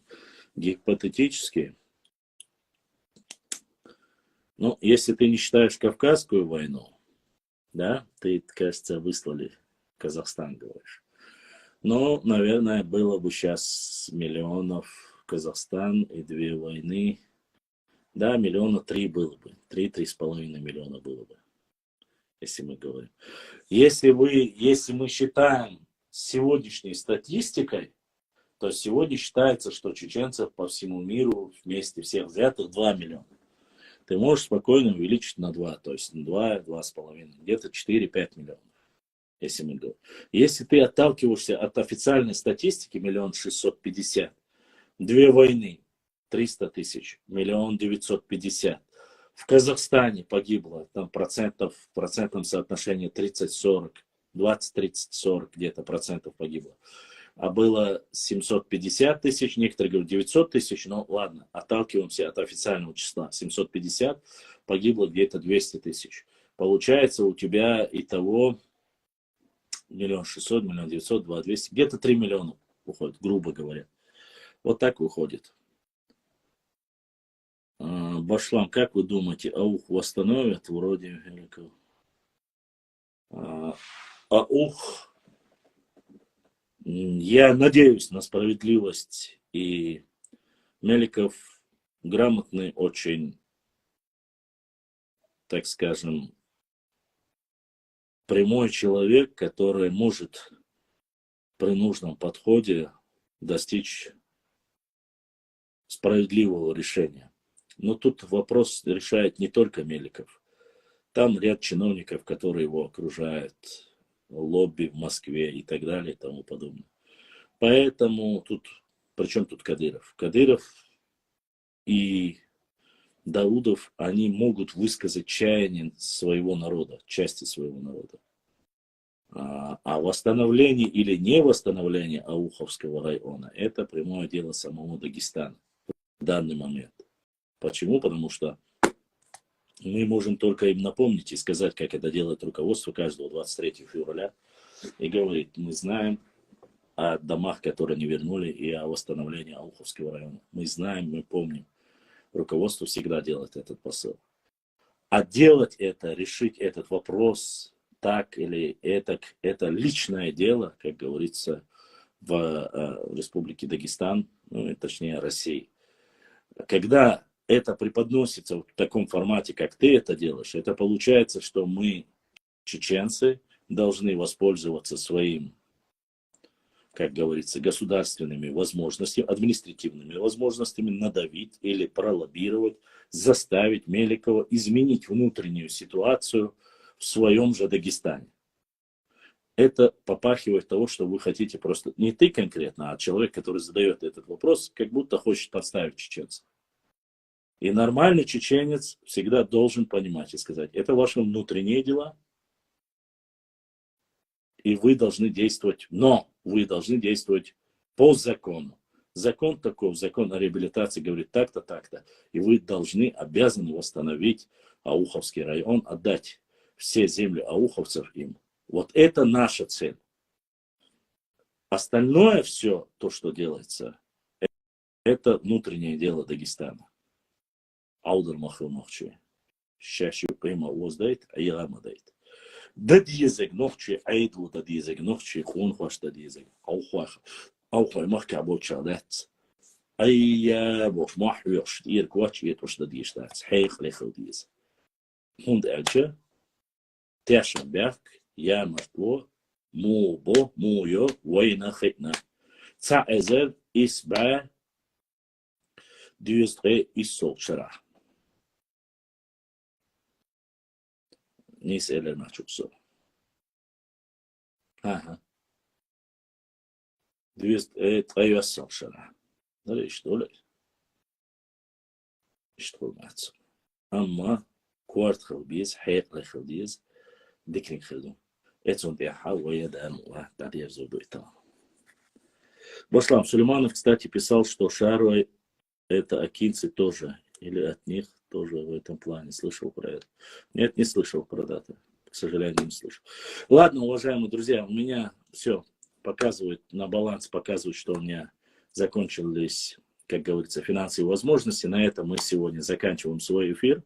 Завтра, если оставят у нас телефон, да, акан в эфире, что массана дересхил, да, дух дуаль, бюста декалиогил, сюгер ледер вояля, я халхетер халясон, Аллах дел. Если у вас есть вопросы, какие-то пожелания, карты, видео, что-то касающее нашей истории, нашего народа, наших тайпов, присылайте в директ, обязательно ознакомлюсь. Если не опубликовали, опубликуем. Если ложь про нас опубликовали, тоже опровергнем. А всем огромное спасибо. Большое спасибо, что слушали меня. Не забывайте, я прошу вас ради Аллаха, приглашайте максимальное количество подписчиков на канал Instagram bashlam.39, на канал YouTube bashlam.39 live. Подписывайтесь, лайкайте, нажимайте на колокольчик, оставляйте 1-2 комментария, продвигайте наш канал. Давайте соберем целую армию, которая любит свой народ, свою историю, географию, культуру, за единство своего народа, и сделаем все максимально красиво, чтобы во благо для себя и для своих потомков. Ассаламу алейкум ва рахматуллахи ва баракатух. Я с вами на связи, если что, пишите, обращайтесь в директ.